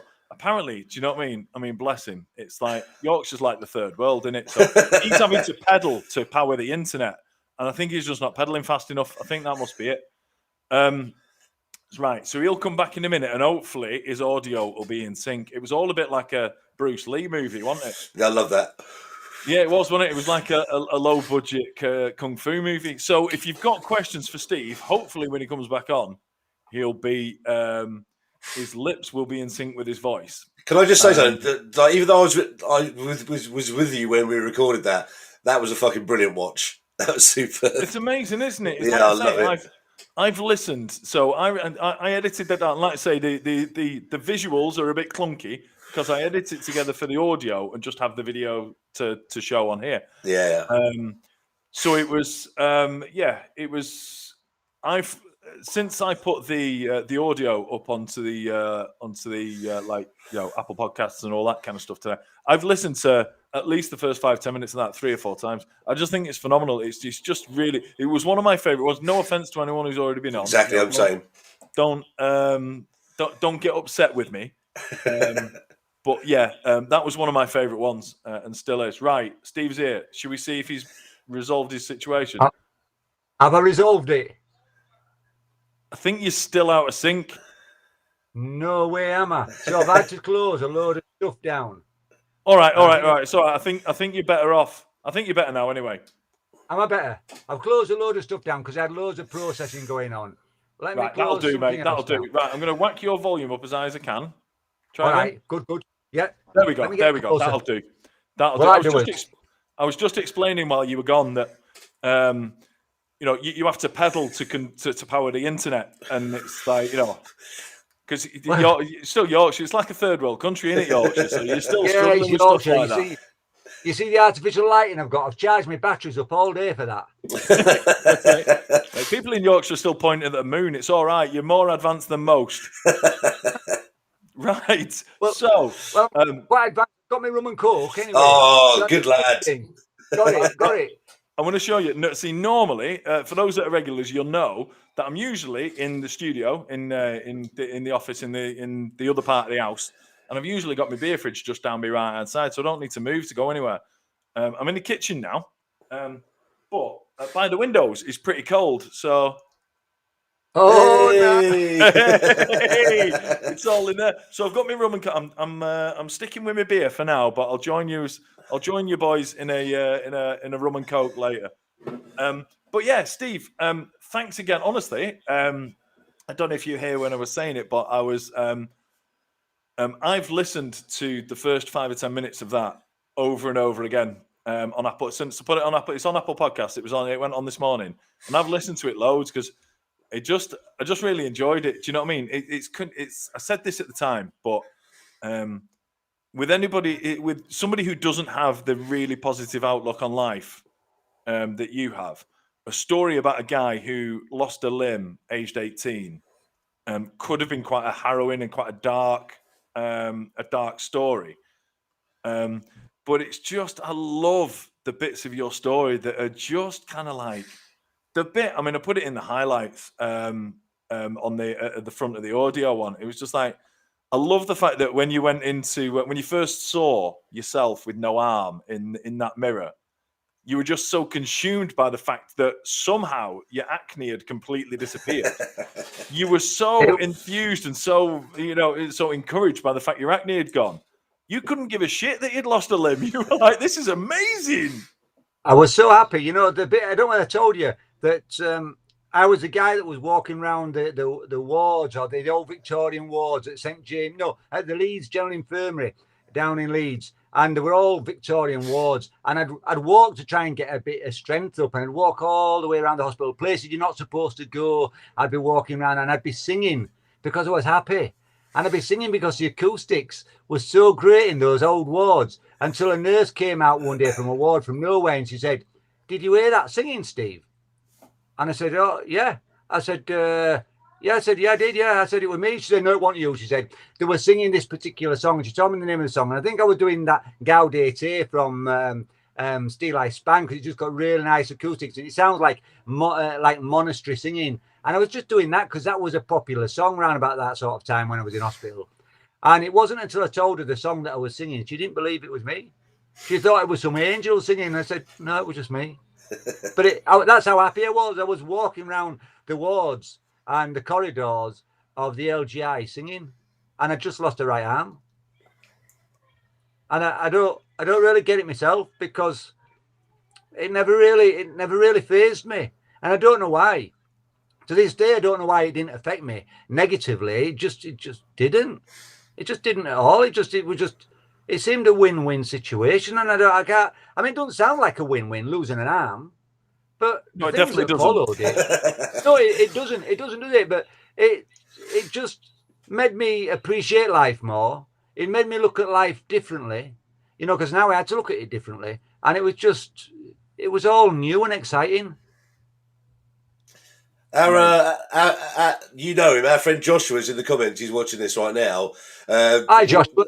On that first night we met you, one of the first things that happened was that Joshua asked you about how you tied your shoelaces, and of course, he made a video of you tying your shoelaces, and I remember from that moment on thinking, "We're in trouble here, lads." Yeah, it's a bit of one tying shoelaces all the way through it, wasn't it? Really, you might have been in trouble then. Had you had to tie your shoelaces one-handed as well? Although, to be honest with you, I would have taught you how to do it. Yeah. Well, you did. We saw it. Well, honestly, it was because we can't say much about the show for obvious reasons, because it's not gone out yet. But yeah, for those that don't know, we met Joshua and I met Steve and two of his friends a few weeks ago when we were filming a TV show together. And let's say, as soon as we heard a little bit, so clearly, Steve, I don't know if you noticed, he's only got one arm. But it's when you first meet someone, because I've not met somebody that's got a limb missing. I mean, brother's got spina bifida, he's in a wheelchair. I'm very used to that and all that. But I've never met someone. So it's always kind of like, when you first meet someone like that, you're always kind of like, oh God, you know, and it's like, I concentrated so much when I first met you on shaking hands with the left hand, and do you know what I mean? I tried really, really hard. And then it got to the end, because we spent 5 days together, I was just taking the piss out of everything. And it was just, do you know what I mean? Because we'd built that, you know, all of us had built that relationship, that it was just like, yeah, he's just a mate, and it's cool with it, you know what I mean? And it's fine with it. And it was just so good. I mean, your attitude on life is incredible.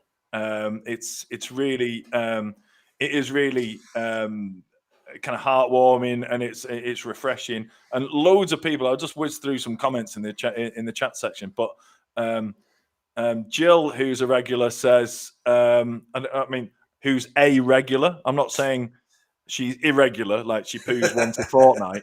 She's Jill, who's a regular. Don't dig a deep hole there. So, fab insight into what a positive mental attitude can achieve. Kathy said, I must learn lessons. And here's a great so I've got a few questions. Actually, Kathy's just asked one that I was going to ask as well. So I've got some questions that have come through beforehand. But everyone who's watching now, if you've got any questions for Steve, fire them through now. And don't be afraid of your questions. They can't ask me something that will offend me. Nothing will offend me. I was just going to say exactly that. So that shows, Steve, how in tune we are. Because honestly, Steve, I know him well enough now that there literally is nothing you can say that would offend Steve about him having lost an arm. Because, as you heard, it's nearly 40 years ago. Almost. Yeah. Almost 40 years ago. And it's April the 19th. April the 19th is the anniversary, and me and Baz are going to be at that party. For sure. So everyone who follows us on TikTok and stuff, you'll see loads of it because we're going to we'll put loads of it on the internet. So we should have a mega party, and everybody from TikTok can come. Brilliant. There you go, everyone. Well, we've got Huxley. Huxley's from just down the road, so he's definitely coming. Right. So got some questions that come in. There's a lady here whose name's identical to my wife's name. Wow, because it is my wife. Huh? One of the things you said, so you mentioned, I mean, we made a bit of a joke about it, you know, so you're, sorry for anyone who's a bit squeamish, but your arm wasn't cut off, it was pulled off. Pulled off. So it was stretched off. And we made a bit of a joke about Stretch Armstrong and 6 foot You Stretch Armstrong. And imagine if they're throwing it back on. 6 foot arm. That's why I loved having you on here. Do you know what I mean? Because you've got that attitude and you're cool with stuff like that. But Emma asked a kind of a technical question about it. But how come your arm was stretched and pulled rather than you being dragged along? Because I was know the answer to that. Yeah. Well, you know, I suppose a bit scientific. It might not be. It might be as simple as I was going in one direction, there's a guy was coming in the other direction. So I wasn't going fast. I think I was probably doing 20 miles an hour, if that. Excuse me. But if the other bike was trying to do a jump over the top of me, let's say he was doing 60. But that combined speed is 80 miles per hour. And I'm going forwards and the motorbike is passing me. So what's happened is, I suppose, it got to a stage where, you know, it gets my arm. It was a foot peg caught me on the inside of my elbow. You know, I don't even know what you call that part of your arm, but the inner arm by your elbow. And his foot peg caught me there, and it pulled it backwards, and it pulled me off the bike, I guess. But there was so much speed involved that it just pulled my arm off, and it pulled it out of the socket. And what happened is it stretched so far that it got to beyond elasticity. And eventually everything gives when you go to beyond elasticity, and it just pulled it out of the socket, and all the muscles and tissue was just torn off. So my right arm might have been a 6 foot arm, you know, and who knows what I could have done with a 6 foot arm. Well, you'll never know, because the hospital stole it off you. I'll never know what might have been. Another question that Emma asked. I'm gonna get me graphics out and impress you now. Love this. So yeah, another question that the wife asked was it hard to walk differently balanced? So you were talking about how, I mean, obviously you had pelvic injuries and stuff, so that was the main focus of how difficult it was to learn to walk again effectively. But yeah, I think Emma's question is clearly, has your body kind of adjusted, and like, is your are you over to one side a little bit to balance for that? Because I reckon an arm weighs about a stone, don't you, Steve? I'm sure we've had this conversation before. I reckon it weighs about a stone. We did, and everyone's just watched it. I've just watched it. And the thing is, I did notice a shift in my balance, and I noticed it immediately. And it was, it was weird, because I stood up, and you just notice that you have to stand totally different, because you have to now compensate for the weight you've lost. So you're leaning into where, into the missing arm. It was really weird. But what I did is I started doing different things to improve my balance. And when I had two arms, I used to do a bit of trials riding and motocrossing. What they used to say to become a good trials rider and get really good core stability and balance was learn to ride a unicycle. So I bought a unicycle and I started learning to ride a unicycle with one arm. Of course you did. Oh, Steve, fuck off. I'm going to kick you off now. You're a pilot, you're a dressage rider, you're an aerobatics, then you've done a unicycle, you can speak fluent Spanish. And the other thing as well, so I started doing unicycle, learned to ride a unicycle, but I also really enjoy roller skating prior to losing my right arm. So I got back on my roller skates as soon as I could. And I noticed that all my balance changed. I lived on wheels. It was either a motorbike, roller skates, it was my skateboard, it was a unicycle, whatever. I lived on wheels, and I just loved it. I loved it. But I guess all that, so like unicycling and roller skating and skateboarding, after losing my right arm, just really enforced my balance and gave me more balance. And I've always had good balance, and I've still got good balance now. It's shifted. It's off center balance. But it works. Gravity is slightly different. Just slightly change, but it works great. And so it's strange, really. But how your balance is so affected. But even if you break your big toe, you could be falling over. With balance issues. Yeah. Right. The other question we had during the during the broadcast, the recorded one there, is a question that I was going to ask anyway, and Kathy's asked it, so we'll chuck it up with Kathy on there. You're clearly a very positive man, and it's got you through a huge amount in your life. So because I've read almost all of your book now. I've gone beyond 3/4 now. I've gone beyond 2/3 now. For those people who haven't got it with me, it's in the office where I've been kicked out. I've got it. But yeah, No Harm in Trying. It's available on Amazon, by the way. If you're looking £10.25. Yeah, if you're looking for it, it's cheaper, on Amazon. cheaper than I can sell it for even. So it's called No Harm in Trying, and it's a fascinating read. So I am nearly at the end of it. But yeah, that's one of the things that comes through is you are really, really positive, and there's no negativity at all throughout the book, and everything that you've done in your life has always been really, really positive. But yeah, because the book starts pretty much. Well, I mean, it's it's not like the accident don't happen straight away, but it's quite early on in the book, obviously, because you were 18. But were you positive? Were you a positive person before that? Is this kind of was that positivity there anyway, and that helped you get through everything that you got through, or no, is it just it being there? I don't remember it being there because I'd gone through such a hard time at school with all the bullying that life was torture. Really, I'd not had an easy life, and it was really hard, and I wouldn't say I was particularly happy. At school made me really unhappy. When I wasn't at school, I was happy. When I was with my dog and on my motorbike and allowed to play on the fields near where I live, then I was happy. And when I was at home with my mum and my sister, I was happy. But as soon as it had anything to do with school, and that was, let's face it, 5 days out of 7, and it was dreadful. And the only actual day that I ever enjoyed of school was Friday when we broke up, because I thought, great, I'm getting away from it.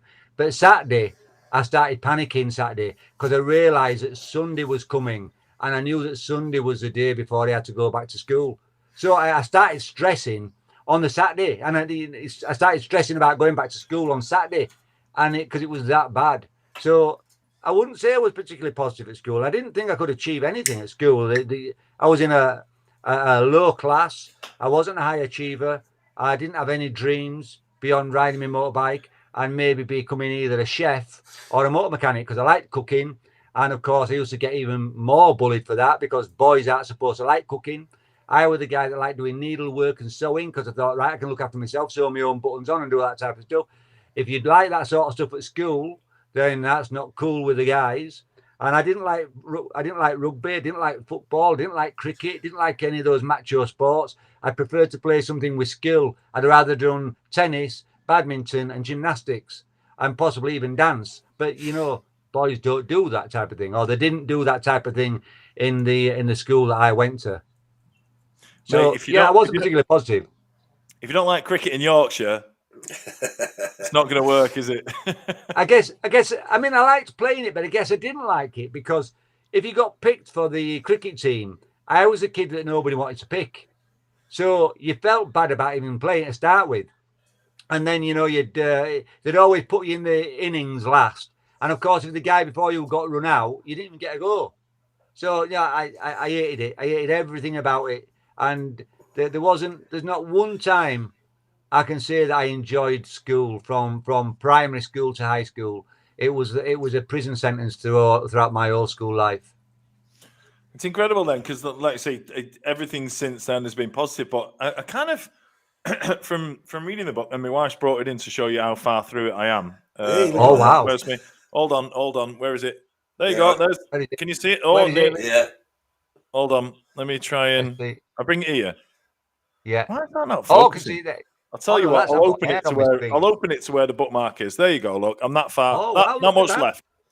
You're nearly through it, mate. Steve, this is that's the most. My wife, when she because I read a bit before I go to bed, and well, when I'm in bed before I go to sleep, and she'll come up and she'll be like, "I've never seen you reading. I've never seen you reading." I was like, "I know, but I know him." Do you know what I mean? And it's interesting. Do you know? I've got another one by the bed as well by someone who's also been on the podcast. By Jay Jordan as well. Oh wow, is that good? You have to let us know what that's like. It's really, really good. Well, I say it's really, really good. I've only read the first half. I'll start it when I finish this bit here. Yes, finish But that bit for those first. interested in Steve's book, right? I'm this far through it, right? And he's only just started his flight lessons. So there's all this of his life that you haven't known about yet. One of the things I wanted to cover that we didn't cover I'll get to more of the questions in a sec. Yeah. And I'll keep them coming through. But one of the things I wanted to cover that I didn't speak to you about is something that I did as a youth, but was never very good at. But I loved it because it was cool, and I loved the movies and all that kind of stuff. And we never mentioned it in the recorded thing, but it's in your book that you were quite you were quite the breakdancer by all accounts. I was a good breakdancer as well. You know, it was really weird that it's because I'd never been into dancing. I never enjoyed dancing. I just wanted to ride my motorbike. And when I used to go to the local nightclub with my mates, I'd be there 10 minutes and I'd pay in. It were only cheap. It were only like 30 pence in back then. It was super cheap. And have a glass of Coca-Cola and have one glass and I'd say, I've had it. I've had enough. I'm bored. I'm going home. But I'd only been there 10 minutes. And my mates would say, oh, why are you staying? Why are you staying? Well, I thought, well, there's nothing in this nightclub for me. What's in this nightclub? I thought, there's nothing. I said I could be at home playing with my motorbike and enjoy myself. And it wasn't until I'd lost my right arm that I realised I'd have to make a little bit more of an effort and I'd have to do different things. So I thought, well, I'll try and stay out a little bit longer at the nightclub with my mates. And they put this sort of like body popping song on. And my mate knew this really simple move. It went forwards and jerked his shoulders. And I thought, oh, I like that. So he showed me how to do it. And I became hungry for it like anything. You can become hungry for knowledge. And I suppose that was the start of dancing for me. And I loved it. And I kept learning all these new moves and watching TV and learning this move and learning that move. Then I got into break dancing. Then I was doing the moonwalk and I was doing all these brilliant dance moves. And the whole nightclub used to stop and watch me. They used to surround me and watch me dance. And I thought, oh, they must like this. And then one night I was with a friend and a couple of other friends. And we were down in a place called Meanwood, which isn't far away from where I live. And it was in a club and there was a disco on. And he put some breakdancing music on. And me and my mates danced. And everybody stopped and watched. And after we finished, the DJ called me over and he said, I want to have a word. And he called, so we had a chat with him and he said, I'm a DJ, he said, I'm a mobile DJ in and around the Yorkshire region. And he said, I want you and your mates to come and do some breakdance displays for me. He said, you'll get paid. He said, you won't get a load of money, probably 150 quid. He said, there's probably 50 quid in it each for you. But we're talking a long time ago. We're talking like in the 80s. So it wasn't a bad night out. So all we had to do was drive there, dance, have some free drinks and get some money. So I said, yeah, okay then. And people loved it. And we went all over the place doing these breakdancing displays. And of course, I think part of the attraction might have been the guy with one arm spinning on his head and doing a windmill. You know, because people were thinking, well, you can't do that with one arm, but I could. I'd practiced hard. I'd done sort of like training on a daily basis at the local sports centre. We'd go up every day, practice new moves, put the crash mats down, and spend hours and hours and hours there. And strange enough, I could never get over the weight of 9 stone 3. Because I was doing so much exercise, burning all this energy off. And then I realised not that long ago, really, after I've done years and years of salsa dancing, I still weigh 9 stone 3. And I think it's just because I've done so much exercise.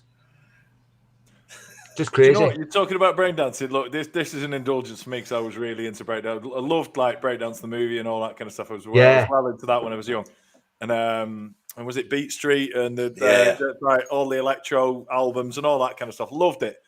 But yeah, I'm not being funny, but I reckon not having one arm would make the windmill easier because my arm's always got in the way. You know, when you're flipping yourself round, my arm's always get in the way. So I reckon, I'm not giving you credit for that one. The windmill's easier with one arm, I reckon. Except depending how you started, because what you used to say, spin your back and then come up onto one arm. Do you remember? And you had to jab the one arm into your stomach, and the other arm would be the one that would just hold you in that position. So I could never do that, and that was a more slower controlled windmill. So I couldn't do that. So I'd start on my back and kick my legs. So it was sort of like you could do it, but it was just sometimes a bit hard to get into. And then after a while, I got to a stage so that I could be stood up. and I could just throw myself onto the ground, onto my left arm, and push with my left arm at the same time. So we're almost doing like half a one-handed handstand, and it'd bring me down naturally into sort of like a breakdance, sort of like windmill position, and I'd start flipping around and flipping around. Yeah, I loved it. So weirdly, one of the best break dancers in the world is a French guy with no legs. Just putting it out there. I've seen that guy. I've seen the guy. I've seen a guy salsa dancing on crutches. He was brilliant. And Wow. I seen a guy doing breakdancing, and he sort of like he had no control of his legs, and they were beyond the splits. And we were flaring round in the sky, and it was like a helicopter on crutches. Have you seen him? Yeah. Well, on breakdance, the movie. Breakdance, the movie. There's a guy on crutches. Yeah, there's a guy there. Yeah, Amazing. that's him. I think that's the guy. Yeah. Breakdance the movie. I went to the local Odeon to watch that. Everybody was breakdancing in the corridors. I love the fact that every time we speak to you, Steve, we find out something new and incredible about you. So much has happened. That wasn't new for me. That wasn't new for me, Baz, because I bothered me asked to read his book, pal. Yeah, I've just read the bit at the back now, so I'm good. I don't need you. You'll read it for me. We've been through this. We've covered it. There's loads, man. Loads. I keep remembering stuff that I think, oh, why not put that in my book? And because you can't put everything in, can you? I mean, it's already got 380 pages. It can't be the War and Peace of Stephen Robinson, really. It's really. I'm going to give it a proper plug now. It's a really good book, and it's just like it's really just conversational as well. It's like Steve's chatting to you, and every word I read in that book is in a Yorkshire accent. I'm not going to lie. It's like every word I read comes into my head in a Yorkshire accent, and because Steve's very much into. We'll come on to we didn't mention this in the pre-recorded bit as well. So one of Steve's businesses was, or still is, or one of his passions is refitting antique jukebox or old jukeboxes. So music and dancing and everything has been a big part of your life. And I love that there's loads of references to music all the way through the book. So all the way through the book, it's like this song was top of the charts and it really resonated with me because of this. And then at the end of every chapter as well, another thing that I like is the lesson I learned there was this. And I think that's probably why. So when we were saying before, are you a really positive person? I honestly think that a lot of it is just, I think a lot of it is just the Yorkshireman in you is just like, well, there's no point moaning about it, is there? Just get on with it. You know what I mean? It's just, do you know what I mean? There is that element. You are a hugely positive man and an inspirational man. But I honestly think there's a huge chunk of Yorkshire in there as well. It was like, well, I can sit and moan about not having an arm, but what's the point in that? Do you know what I mean? Yeah. I think you're right there. I think it's possibly the Yorkshireman. And I think also there was a positive person inside me fighting to get out, but maybe didn't have the bottle to let him out because I was just, I'd had such a bad time at school. And I was only a young kid, really. And I suppose I'd not had the benefit of a father in my family to tell me how to sort of like behave like a man, fight back, do this. I mean, my advice was from all the all-women family I've got was sticks and stones won't break your bones, Steve. And that type of thing, but calling names and all that type. Sticks and stones will break your bones, that's the one. But calling names won't hurt you. That's the one. But in actual fact, the calling names are the ones that hurt you most. Oh, absolutely. And that was you don't realise, so that leaves psychological scars where the sticks and stones and breakages is just repair, don't they? But so I didn't have the benefit of a man to say, go and punch him on the nose, kick him wherever, and then if he gets back up, run. He never told me that. I didn't know what to do. Or if he gets back up, kick him while he gets back up. I'm going to clip that bit of audio and have it going like, when he got to sleep, like that. Yeah. Punch him in the nose, and if he gets back up, run. Yeah, well, I'm having it. I'm either going to play it to myself when I go to sleep, or I'm going to have it as my text thing. Do you know what I mean? Yeah. Or you take on, you take the message. Text alert. But the beauty of that is, and I do think it did me a big favour, is it taught me resilience, didn't it? Because I was going through some hard stuff at a young age, and I think it taught me a load of resilience, and it taught me how to sort of like to fight back ultimately and fight back against anything and fight back against losing an arm. So I do believe it really did me a power of good, did all that bullying. Don't get me wrong. I'm not going to find the bullies and shake their hand and take them for a drink. No. But similarly, I'm not gonna be upset with them. I'm not gonna sort of like be angry with them. It is what it is. They were kids. I was a kid. It is what it is. But definitely, it's losing an arm and losing my spots. brought me out of my shell, definitely, and turned me into a different type of person altogether. I think that's incredible, because that's one of the most incredible. I mean, there's lots of incredible things about your story, but I think for me that is the most incredible part of it. Is that you talk about having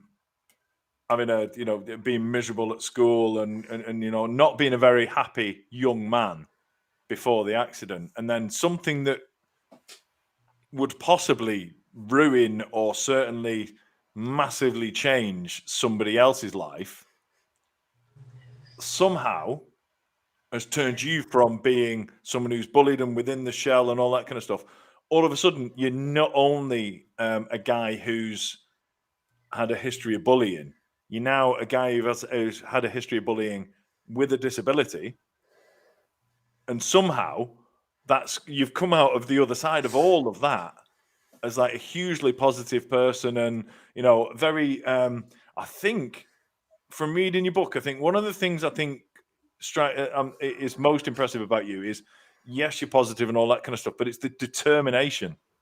And I think that's what drives a lot of who you are and why you are the way you are. It's like someone tells you can't do it, you're like, bollocks, I'm going to do it. Please, and it's just please don't tell me I can't do it. I'm not going to be like this. I'm not going to be like that. I'm going to be like this. And it's like, I'm scared of flying, so I'm going to become a pilot. I'm scared of horses. I'm going to become a dressage rider and be third in the country. I'm petrified of aerobatics, so that's what I'm going to do next. And then it's like throwing yourself in the deep end at everything, despite all the knocks you've taken your whole life in terms of, in the book it talks about, you wanted to be a teacher in foreign countries and they wouldn't take you because you only had one arm and things like that.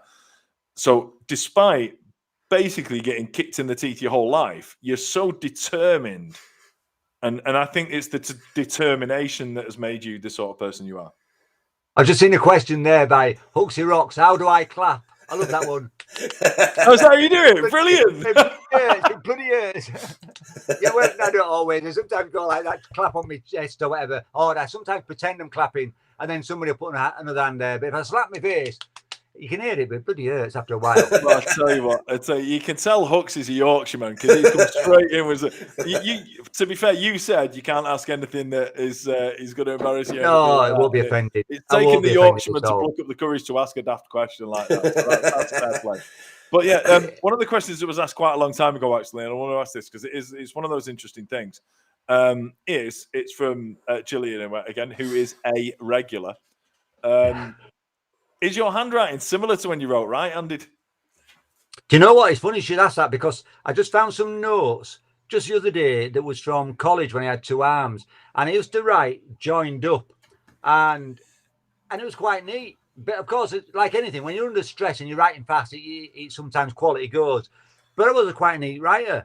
But in actual fact now, I'm as neat, if not neater, which is weird because I'm not left-handed, but I am trained left-handed. And you might see, in actual fact, one of the things we were doing on television, I wrote down something on a big notice board, just because it said, prove this scientific theory. And I wrote it down. I thought, I'll just write it down. And then everybody commented later saying, oh, wow, that's neat handwriting, Steve. Who did that?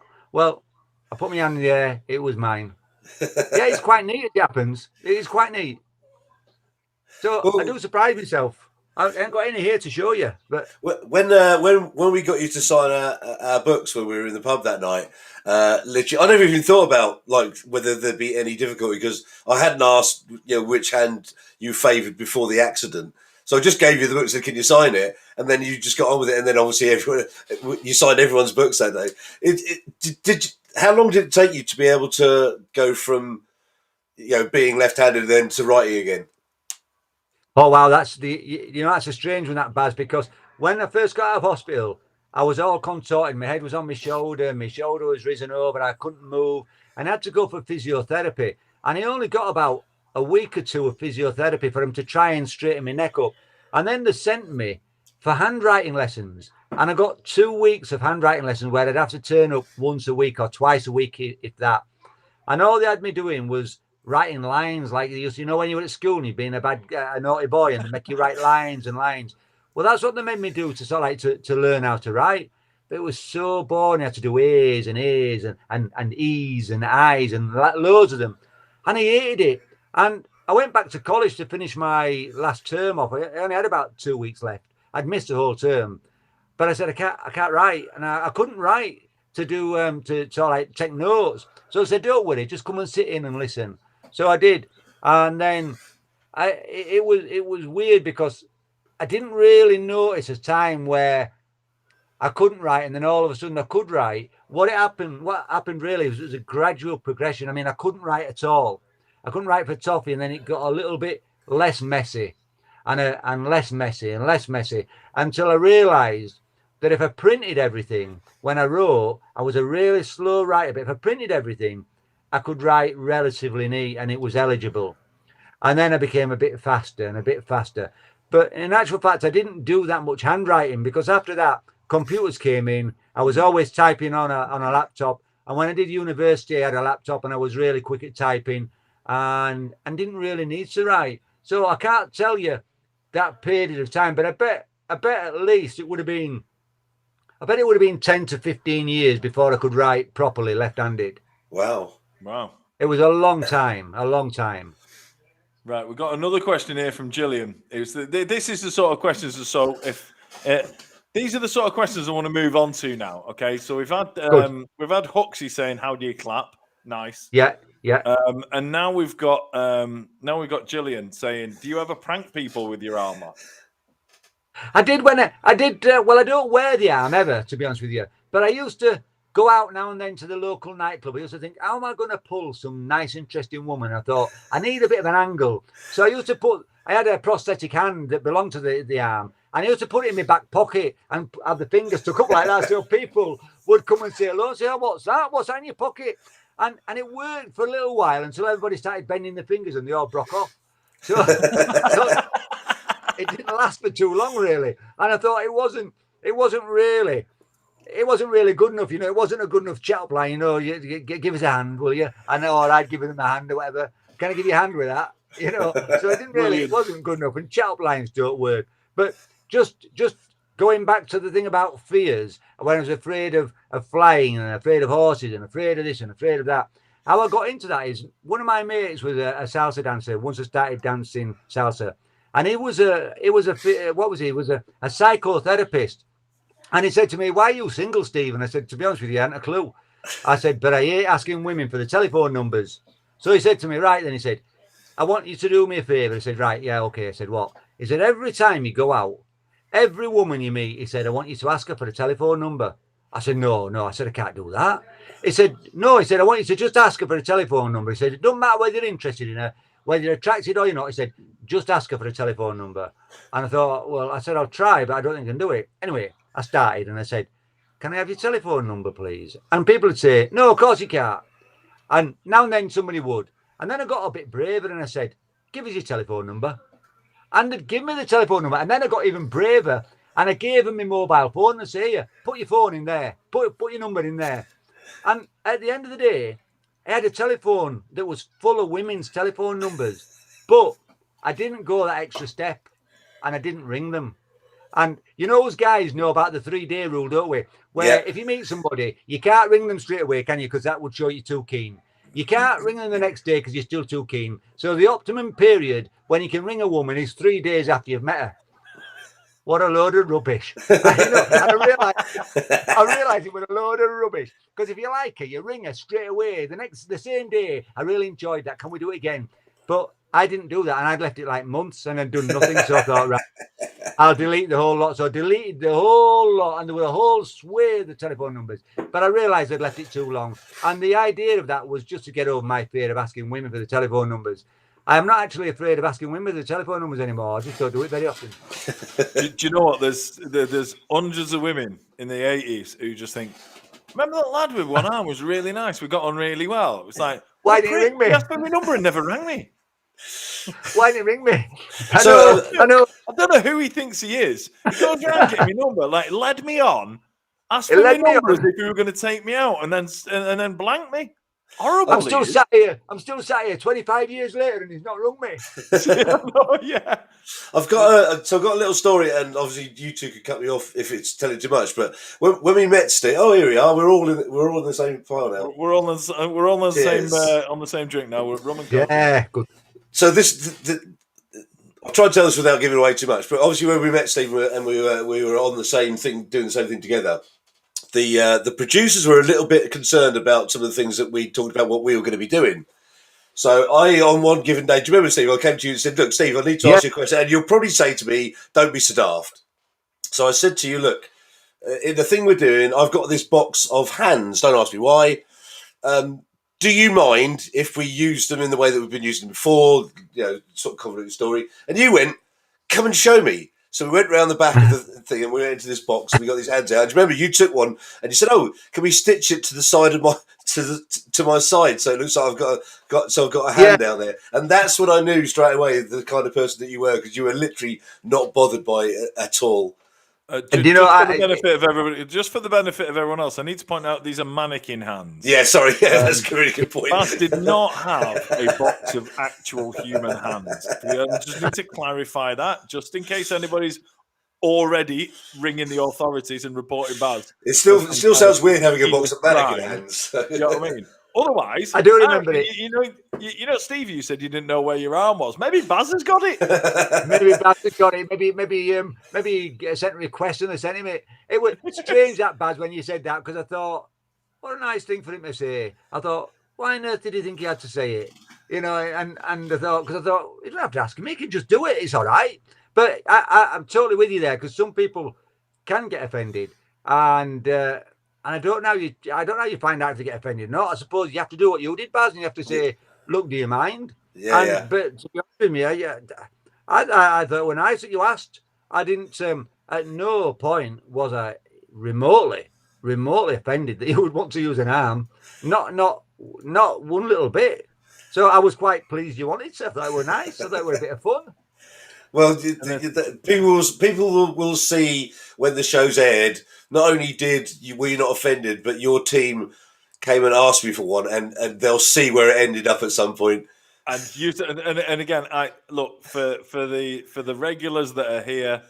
Again, apologies, we can't. I mean, we've kind of.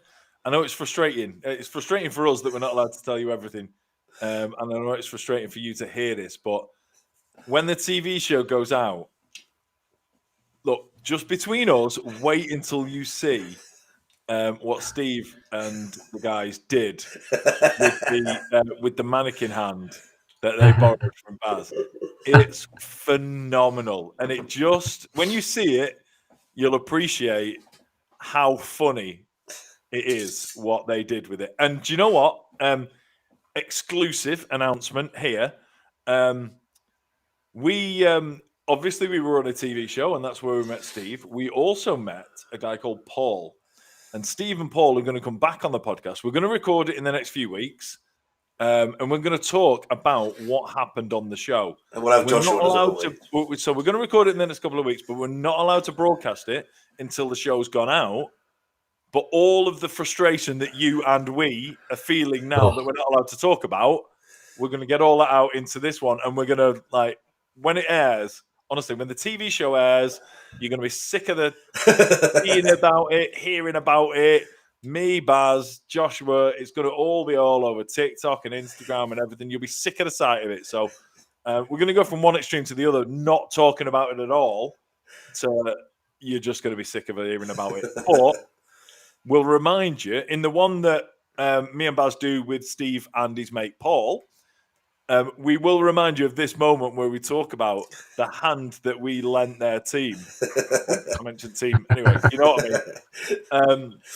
But yeah, the hand that we lent them, we will mention that again, and we will kind of refer you back to us talking about this. It's funny, just mentioning this is like, because Joshua just made a point. It's I think quite often it's other people making a perception about, like someone like Steve, if they, that they would possibly get offended by stuff, and actually the real question is, go and ask that person first. And quite rightly, if you'd have said, "Oh no, I'm not happy with that," we wouldn't have done it. But you literally embraced it so well. I went back to Mike and said, "No, he's fine about it. He's fine." and I think that's okay because clearly Steve was fine with it. But if some people at home might have been just kind of like, "Oh, that's a bit insensitive." Yeah, do you know what I mean? But at least now, if they do get complaints, well, they won't get complaints when they see what they did with it. But, I like what Jill just said. I love it. New meaning to lend in a hand. I like that. There you go. Let's bring that one to the screen. It gives a new meaning to lend in the hand. It really does. Yeah, I like that one. But yeah, I've heard them all, of course, before. There's no new jokes, My mate said to me a while ago, "Are you going to the second-hand shop, Steve?" And I thought about it, and I thought, what's coming up next? What am I going to buy? And then it clicked. I thought, that would have beaut, and that rolled me over laughing. That. And another time, I'd just come down from flying, and I had my prosthetic arm on, and one guy said to me, "Hey, Steve," he said, "you should get a dildo on the end of that." And my other mate said, "There's already a dildo on the end of it."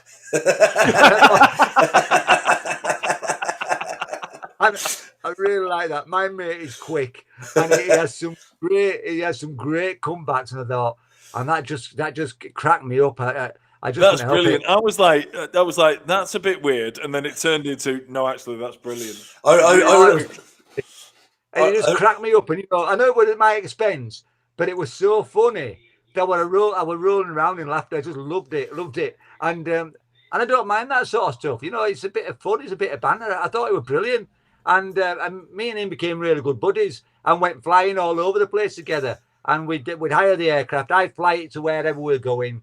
And then we'd land and we'd have lunch, and then he'd fly it back, and we'd split the cost of flying because it's not cheap. It's like 150 quid an hour to rent the aircraft I fly. So if we fly out an hour and fly back, it's 300 quid. So you need to be sharing with somebody, really. Yeah. But it's not cheap, but cheaper to buy your own aircraft, but you've got to fork out 40-50 grand to start with. So can I ask, do you have a massive collection of right-handed gloves at your house that you never use? Strange you should say that. And not that many years ago, and it might be 2 years ago, I was in Harrogate and I went into this bar, and it was a lovely bar. And I wanted to play pool, and I was playing pool with my mate. And the barmaid came up to me and she said, "Do you want to borrow a pool stand for a one-handed man?" I said, "What?" She said, "Yeah, we've got a pool stand for a one-handed man." I said, "Well, I have a pool stand at home." And I said, "Yeah, can I borrow yours?" And she brought this stand out, and it was very similar to mine. I said, "How come you've got a pull stand for a one-handed man?" She said, "The owner's only got one arm." I said, "No way." So she said, "Yeah, I'll go get him." And he came out, and with this guy, and he was missing his left arm. So out of the shoulder, like me, but, or the other arm. And we took a photograph together, and I've got to share that photograph with you. It's absolutely mega. And we're stood there on, behind this really interesting board with height sort of like lines on it. And we're both doing jazz hands. I'm doing it left-handed. He's doing it right-handed. And it's a mega photograph. And if you want to see that photograph, by the way, go to Steve Robinson's website because it's on there. I saw it the other day. I love that photograph. And he was the owner of the bar who only has a right arm and not a left arm. And about 6 months ago, I got a parcel through the post, and it was about 20 left-handed gloves. So I sent him all my right-handed gloves. So I have a friend now that I can share gloves with. That is amazing. That is so cool. So it just reminded me of a sketch on a comedy show years ago, where there's basically a couple of guys with one leg on crutches in the middle of a town, and what it does, they pull up to the front of a shoe shop, and they go, "Right, grab them all now," and of course, they just take all the shoes off the front rack out the front of the shop because they've only got one leg and they can just nick all the shoes, can't they? Imagine if you get the right foot though, and you're a left-legged person. Exactly. You're then, aren't you? You got to go find a mate. Somebody just said this. Jimmy B's just said, hasn't he? There's a guy on TikTok with a missing leg who has a mate with a missing other leg. And they buy shoes together, calls him soulmate. Calls him his soulmate. That's brilliant. I like that. Jimmy B is another regular who is quite often the source of much amusement. There's a guy on TikTok with a missing leg that's got a mate with missing the other leg, and he buys shoes together, calls him his soulmate. That is brilliant. I know, Jimmy, that's not your joke, but again, you've made us laugh, so fair play. That's incredible. So here we go. Right, here's one for the chat section there, for the comment section. Right. So we've heard that Steve's got a mate who's got the other hand to the gloves that he has, and he shares the gloves. He's not a soulmate. What is he? Come up with something. Right. And while Well, it could be quite dangerous, that one, couldn't it? Right. It can't be an handmate, can it? Here we go. I'll just, for the benefit of everyone that we were talking about before, I think I can use some technology here and just go. Oh. And there we go. Oh, this is the photo. There you go. Look at this. This is the photo that Steve was talking about. It's the guy in the pub in Harrogate who's got a missing left arm, and Steve's got a missing right arm. Do you know what? I didn't even know. When I saw this, I just saw Jazz hands. I was like, yeah, whatever. Because it looks like he's got his arm behind you. No, it looks weird, doesn't it? It does look like I've got my arm behind him. He's got his arm. Yeah, it just looks like you get your arms around each other. It's. Do you know what? That photograph is brilliant. I love that photograph. It's amazing. I think it's such a great photograph. You look like Siamese twins. We do, don't we? And he's a good friend now, and he lost his arm on a motorbike. In actual fact, he's in Thailand at the moment doing a motorcycle tour.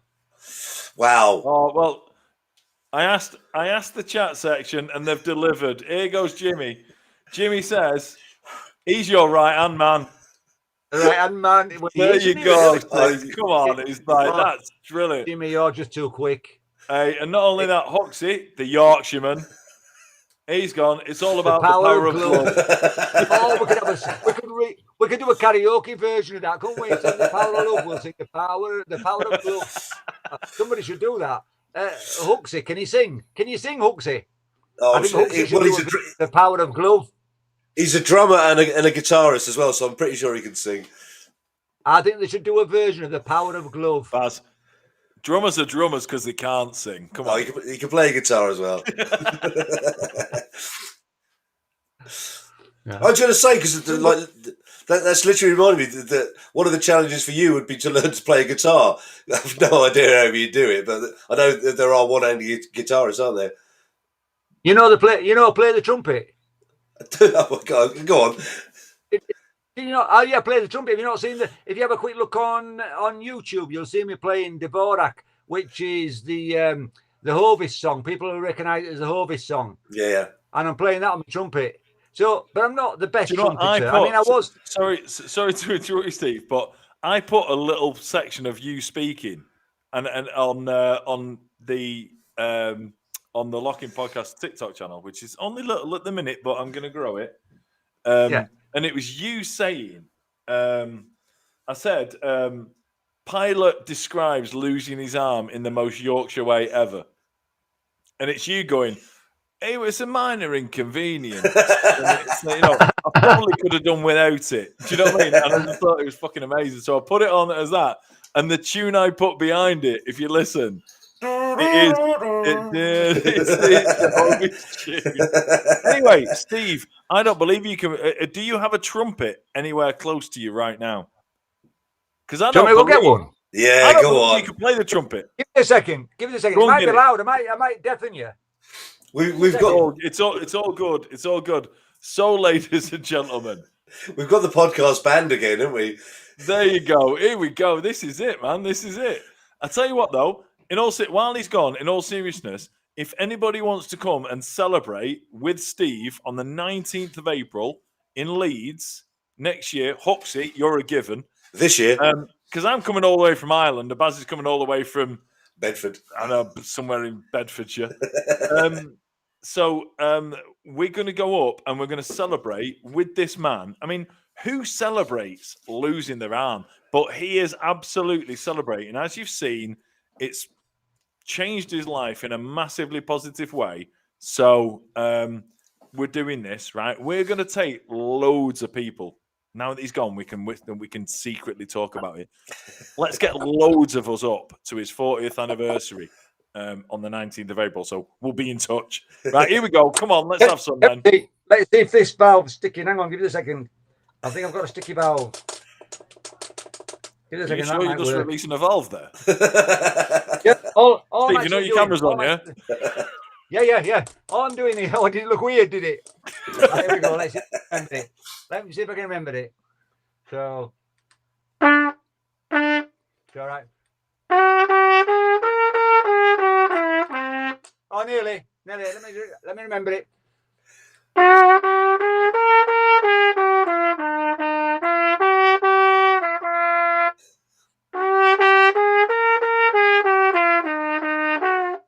nearly got it.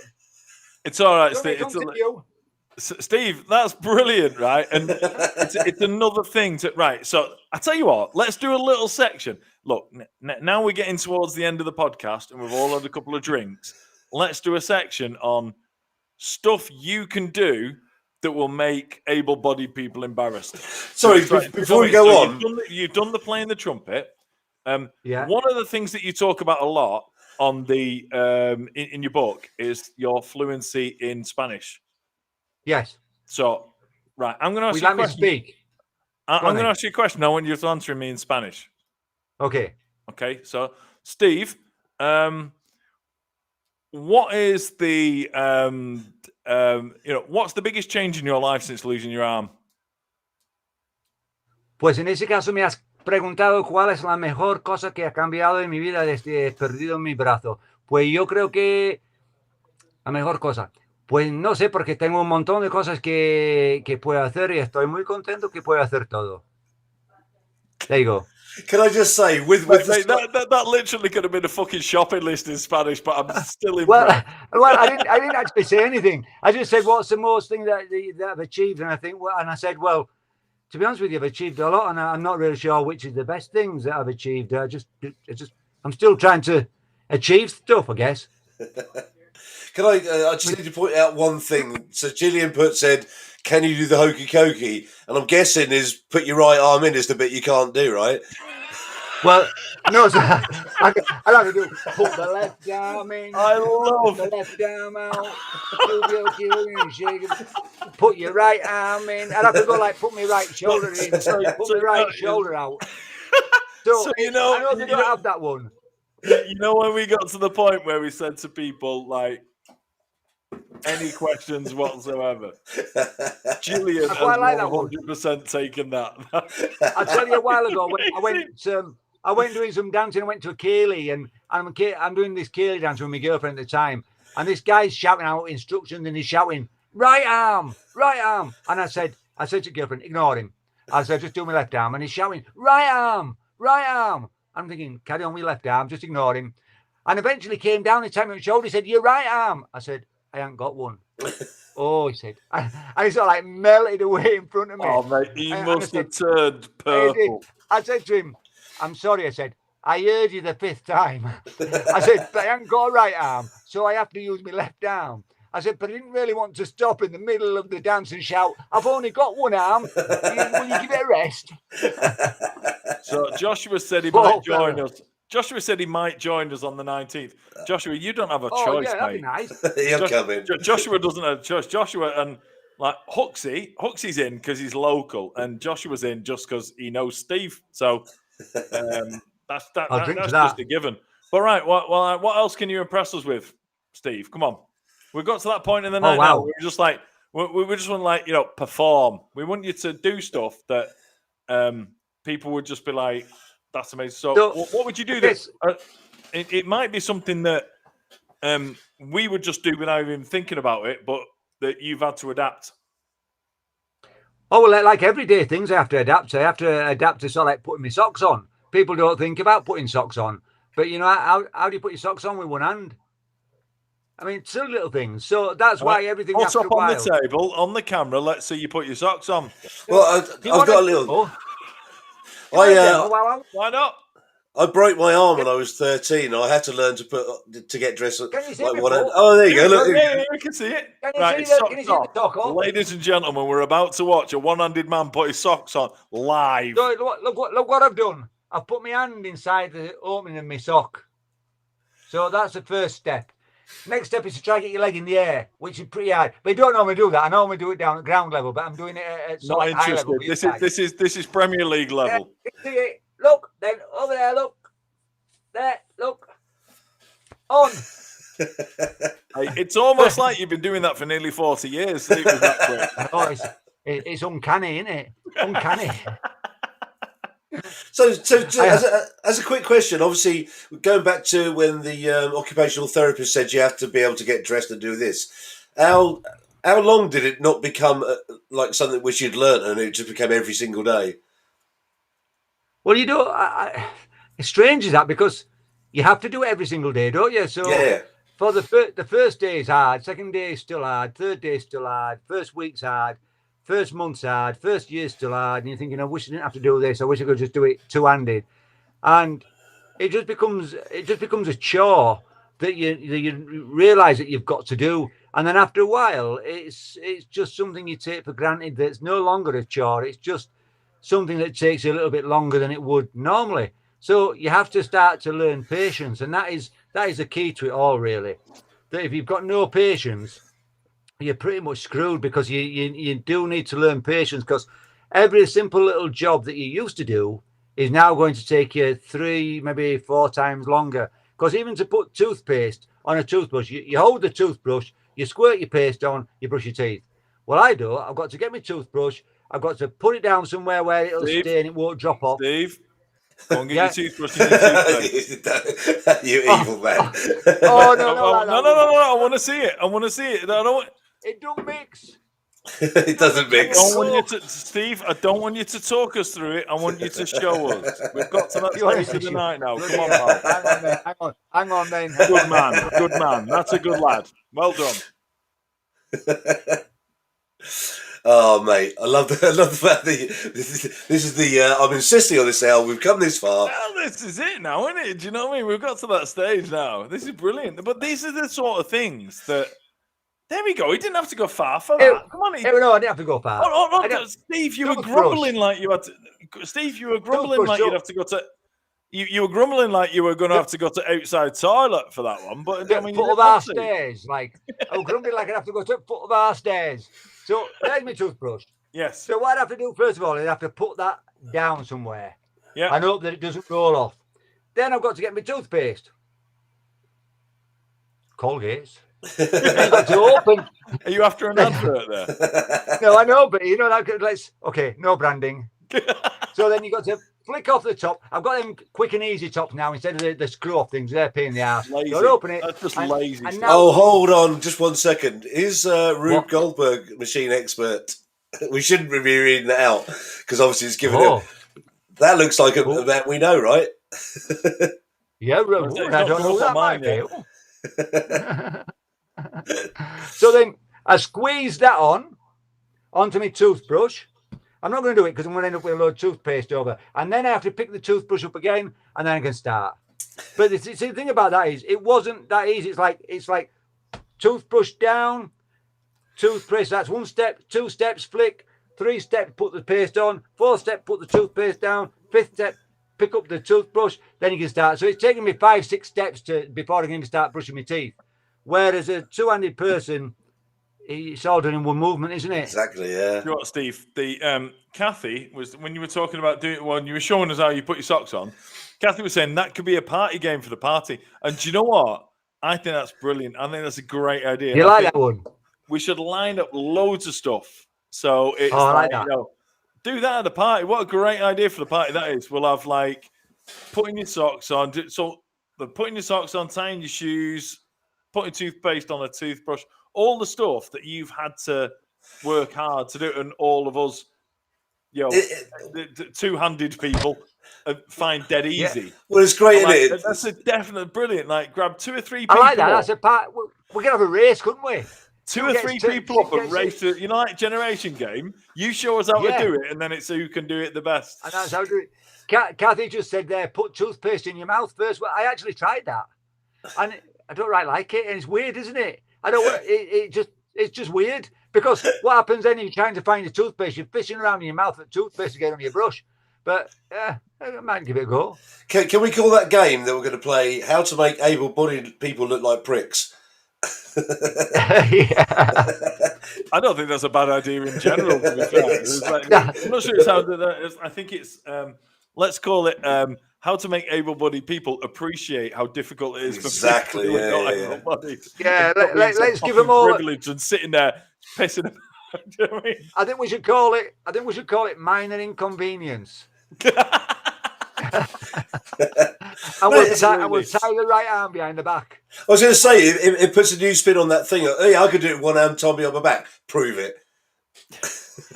Yeah.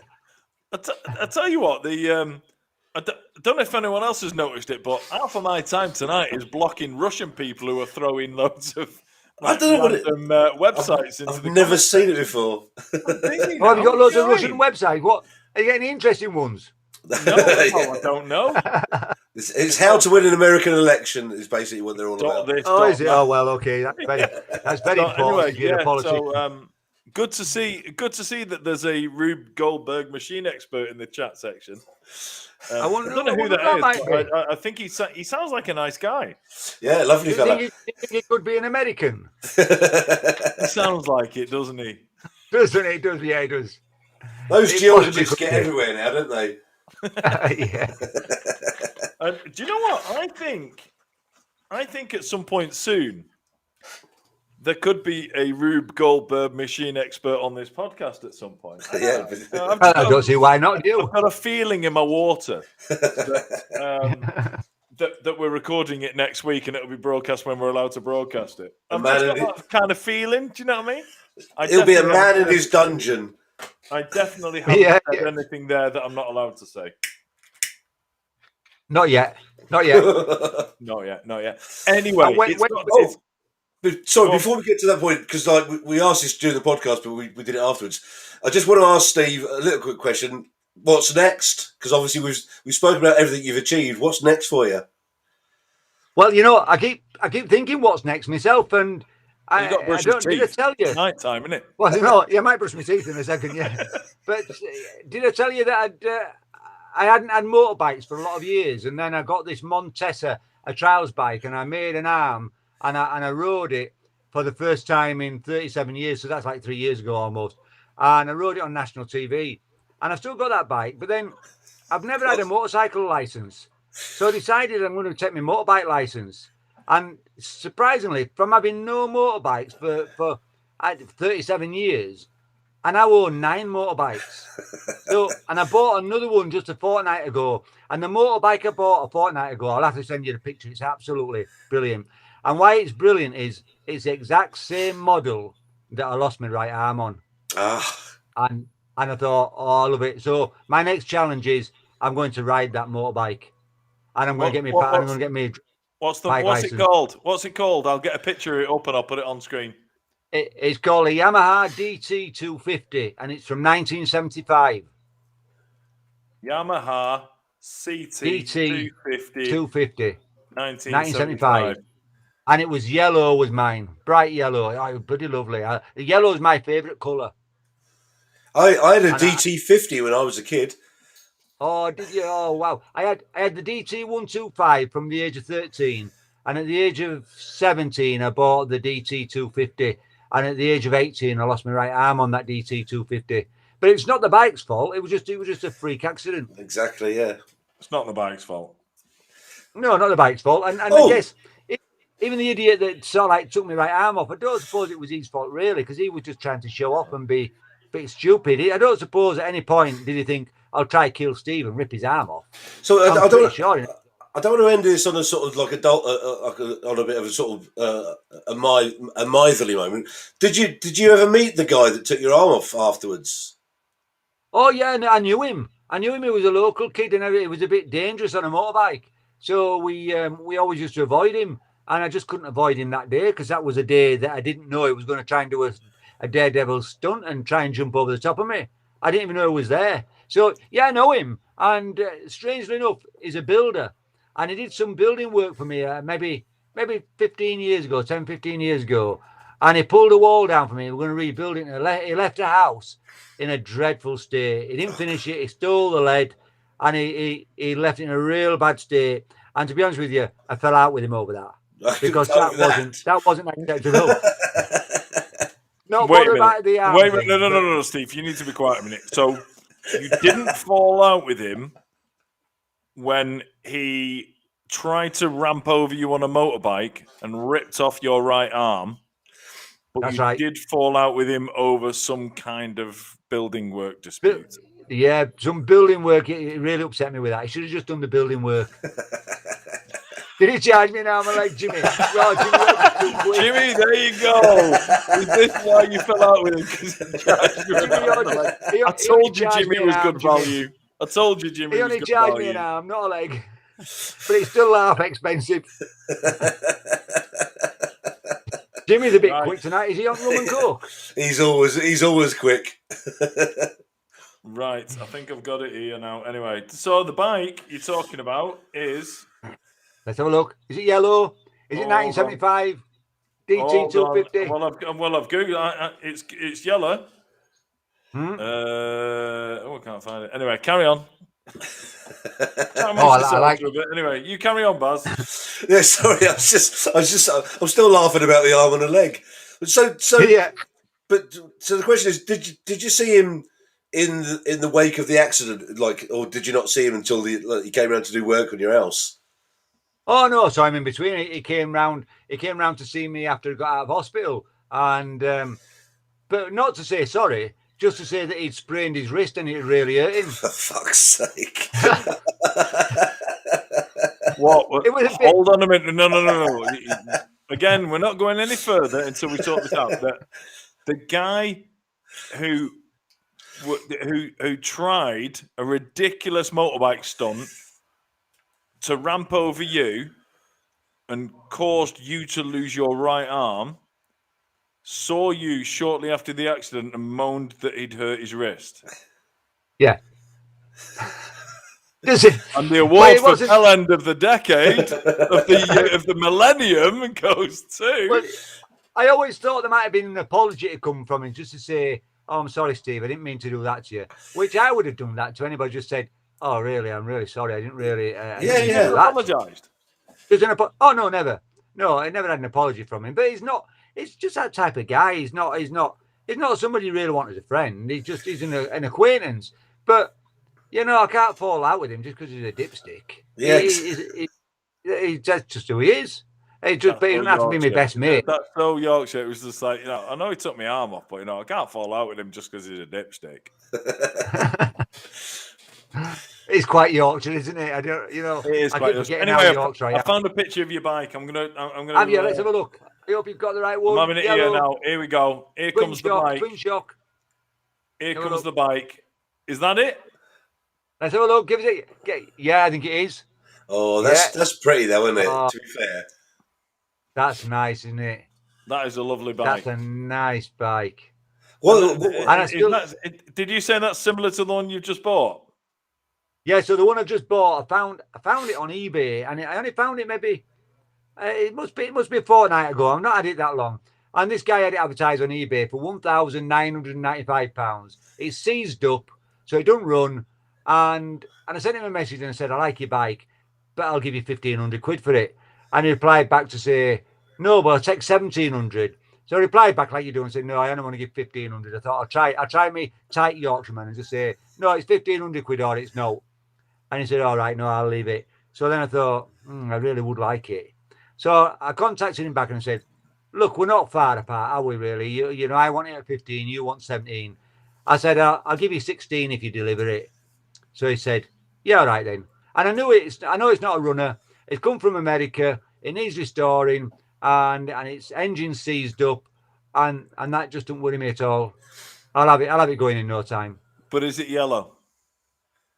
So the downside about it is it's not yellow. It's orange. But orange is nice. But I found the original mixed colour for the yellow, 1975 yellow. So it is going to be yellow, of course. Of course it is, Steve. I didn't you for 1 second. And it's going to be in my pride and joy. I need. The only thing is, I don't have enough space at home because I've got a 16 foot by 16 foot garage as a workshop, and I can't get in there because it's too busy. I own 10 houses and I can't use any of them because they're all rented out. But I'm going to buy a workshop. A friend of mine selling his workshop that also comes with 2 flats, and I thought, right, I'll have that because all the stuff I've restored can then either go into the workshop and be displayed in a showroom. And I'm going to turn it into like a little mini bar, like a little friends bar. So if I get it in time, we can always even have the the one arm day party there. That would be nice. Mate, well, That would do be you know nice. what? And not one to put pressure on you, but you seem like Get the your type finger of out. guy that can rise to challenges. Yeah, I'll sort it. I'll sort it. If I don't get that place, I'll get somewhere else. But that's the one I quite fancy, because it's get on me restored vintage jukeboxes and vintage one arm bandits. Yeah, I know it's a bit of a pun and a bit of a piss take, but I do collect one arm bandits. So, Steve, before Mike closes, the only question I asked you when we spoke privately before is, obviously we know that what you've achieved by having one arm, and I asked you this question before. Do you think that you would have achieved more or less if you'd have never had the accident? Because obviously you're clearly very industrious and you're sort of adventurous. Do you think life would be how do you think life would be if you'd never have lost your arm? Do you think you'd have achieved as much as you did that you have up to date, or what? I know it's a bit of a question which is hard to answer, but because you'd have to sort of put yourself in that position. But you clearly are. I don't know how to describe you. There's so many superlatives, which I'm pissed now. We could actually ask you, but do you Superlatives is the word you're looking for. Yes, exactly. Do you think? I like that. I'll have you speak when you want to ask this question. Thanks, Michael. Do you think life would be like? Would you have achieved as much if you'd have been able-bodied for just that's the question basically. Yeah, I don't know that, Baz. That's a really interesting question, because you can only sort of like guess really what life could have been like. I had some great jobs lined up because I was a top student at a technical college and in Leeds, which I was training to be a motor mechanic, and I was a top student there. And I'd never been good at anything, but I was good at engineering and good at motor mechanicking. So I had some real good jobs lined up. I had a job lined up in the Formula One pits because my mate had contacts with Formula One. Another guy had the land world speed record on a motorbike that he'd built with 2 Triumph engines in, and he had some phenomenal contacts. I had contacts all over the place. I had interviews with the RAF to go into the RAF after I left college to continue my training as a technician on helicopters and aircraft. So I had some mega opportunities lined up, and of course they all just went in a blink of an eye.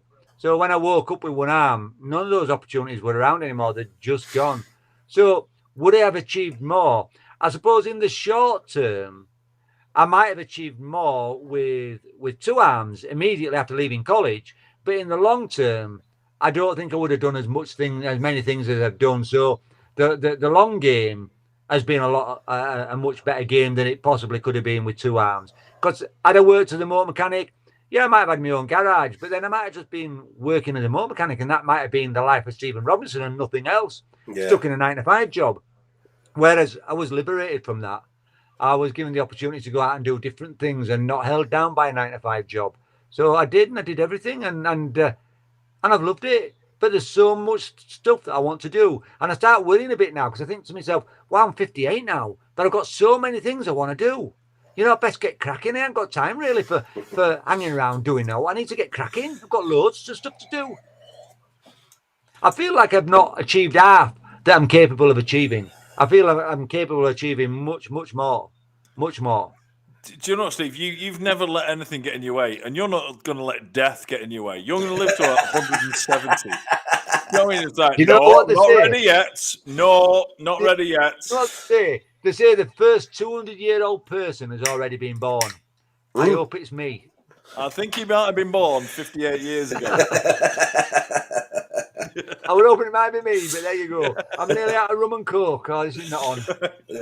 Anyway, no, we're going to say goodnight now because I think this is the longest one we've ever done. Oh, and it's too short as well. I was going to say we could keep chatting, and we will when we go off air, but it's like thanks so much for everyone for joining us tonight. Hope you enjoyed the podcast. Listen, please subscribe to the podcast it's on all the audio platforms. So it's on Apple Podcasts, it's on Google Podcasts, it's on Audible. It's like, I think if you ask Alexa for the Lock-In podcast, you'll get there as well. Oh. I don't know. That's a bit too technical for me.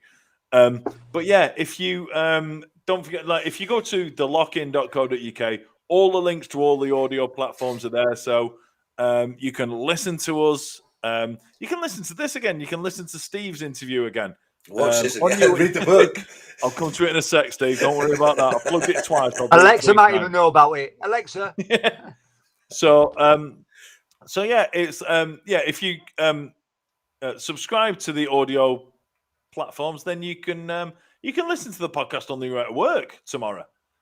So do all of that, and then next week on next week's show is an exclusive. I don't usually tell you who's coming up the next week because I don't usually know. But next week we are going to have an ex-professional footballer on the show. I'm not going to tell you who it is, even if I did, you won't know who he was. But he's an ex-professional footballer, and he's an ex-professional footballer from the late 90s. So he's got two arms as well. But he's got two arms. The thing about that is that it's going to be a really interesting conversation because he's at the end of when, from my point of view, football was football before it got into like image rights and money and all that kind of stuff. You can still kick each other. It's going to be a really, really interesting conversation. So come back next week, 9:00 Wednesday, and you'll see the interview with him. And then it'll be just me and Baz after it because I'm not sure he's available for a Q&A after it. But anyway, thanks everyone for your comments. There's loads of people saying that it was great. They've really enjoyed it. So Alison, Gillian, Joshua, Kathy, and Huxley have all said they really enjoyed it tonight. Thanks again, Steve.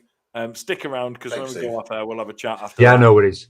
But yeah, thanks again, mate. I've thoroughly enjoyed your company again. Yeah, me too. Enjoyed it. Everybody's enjoyed listening to you, and mate, we're gonna get bus loads of people up to your 40th arm. Oh, I like that. On the 19th of April, mate. We're gonna make it a thing. Do you know what I mean? We're gonna make it a thing, and we're gonna get loads of people up to it. All right. So thanks everyone for being on. This time next week we'll be back here. So 9:00 Wednesday on this YouTube channel.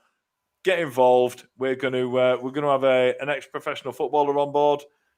So yeah, between now and then, have a good week, and we'll see you next time. Just to clarify, Mike, does the ex-professional footballer have two arms? He does. He's not a goalkeeper though, so it doesn't really matter. See you later, everybody. See you later. Thank you very much.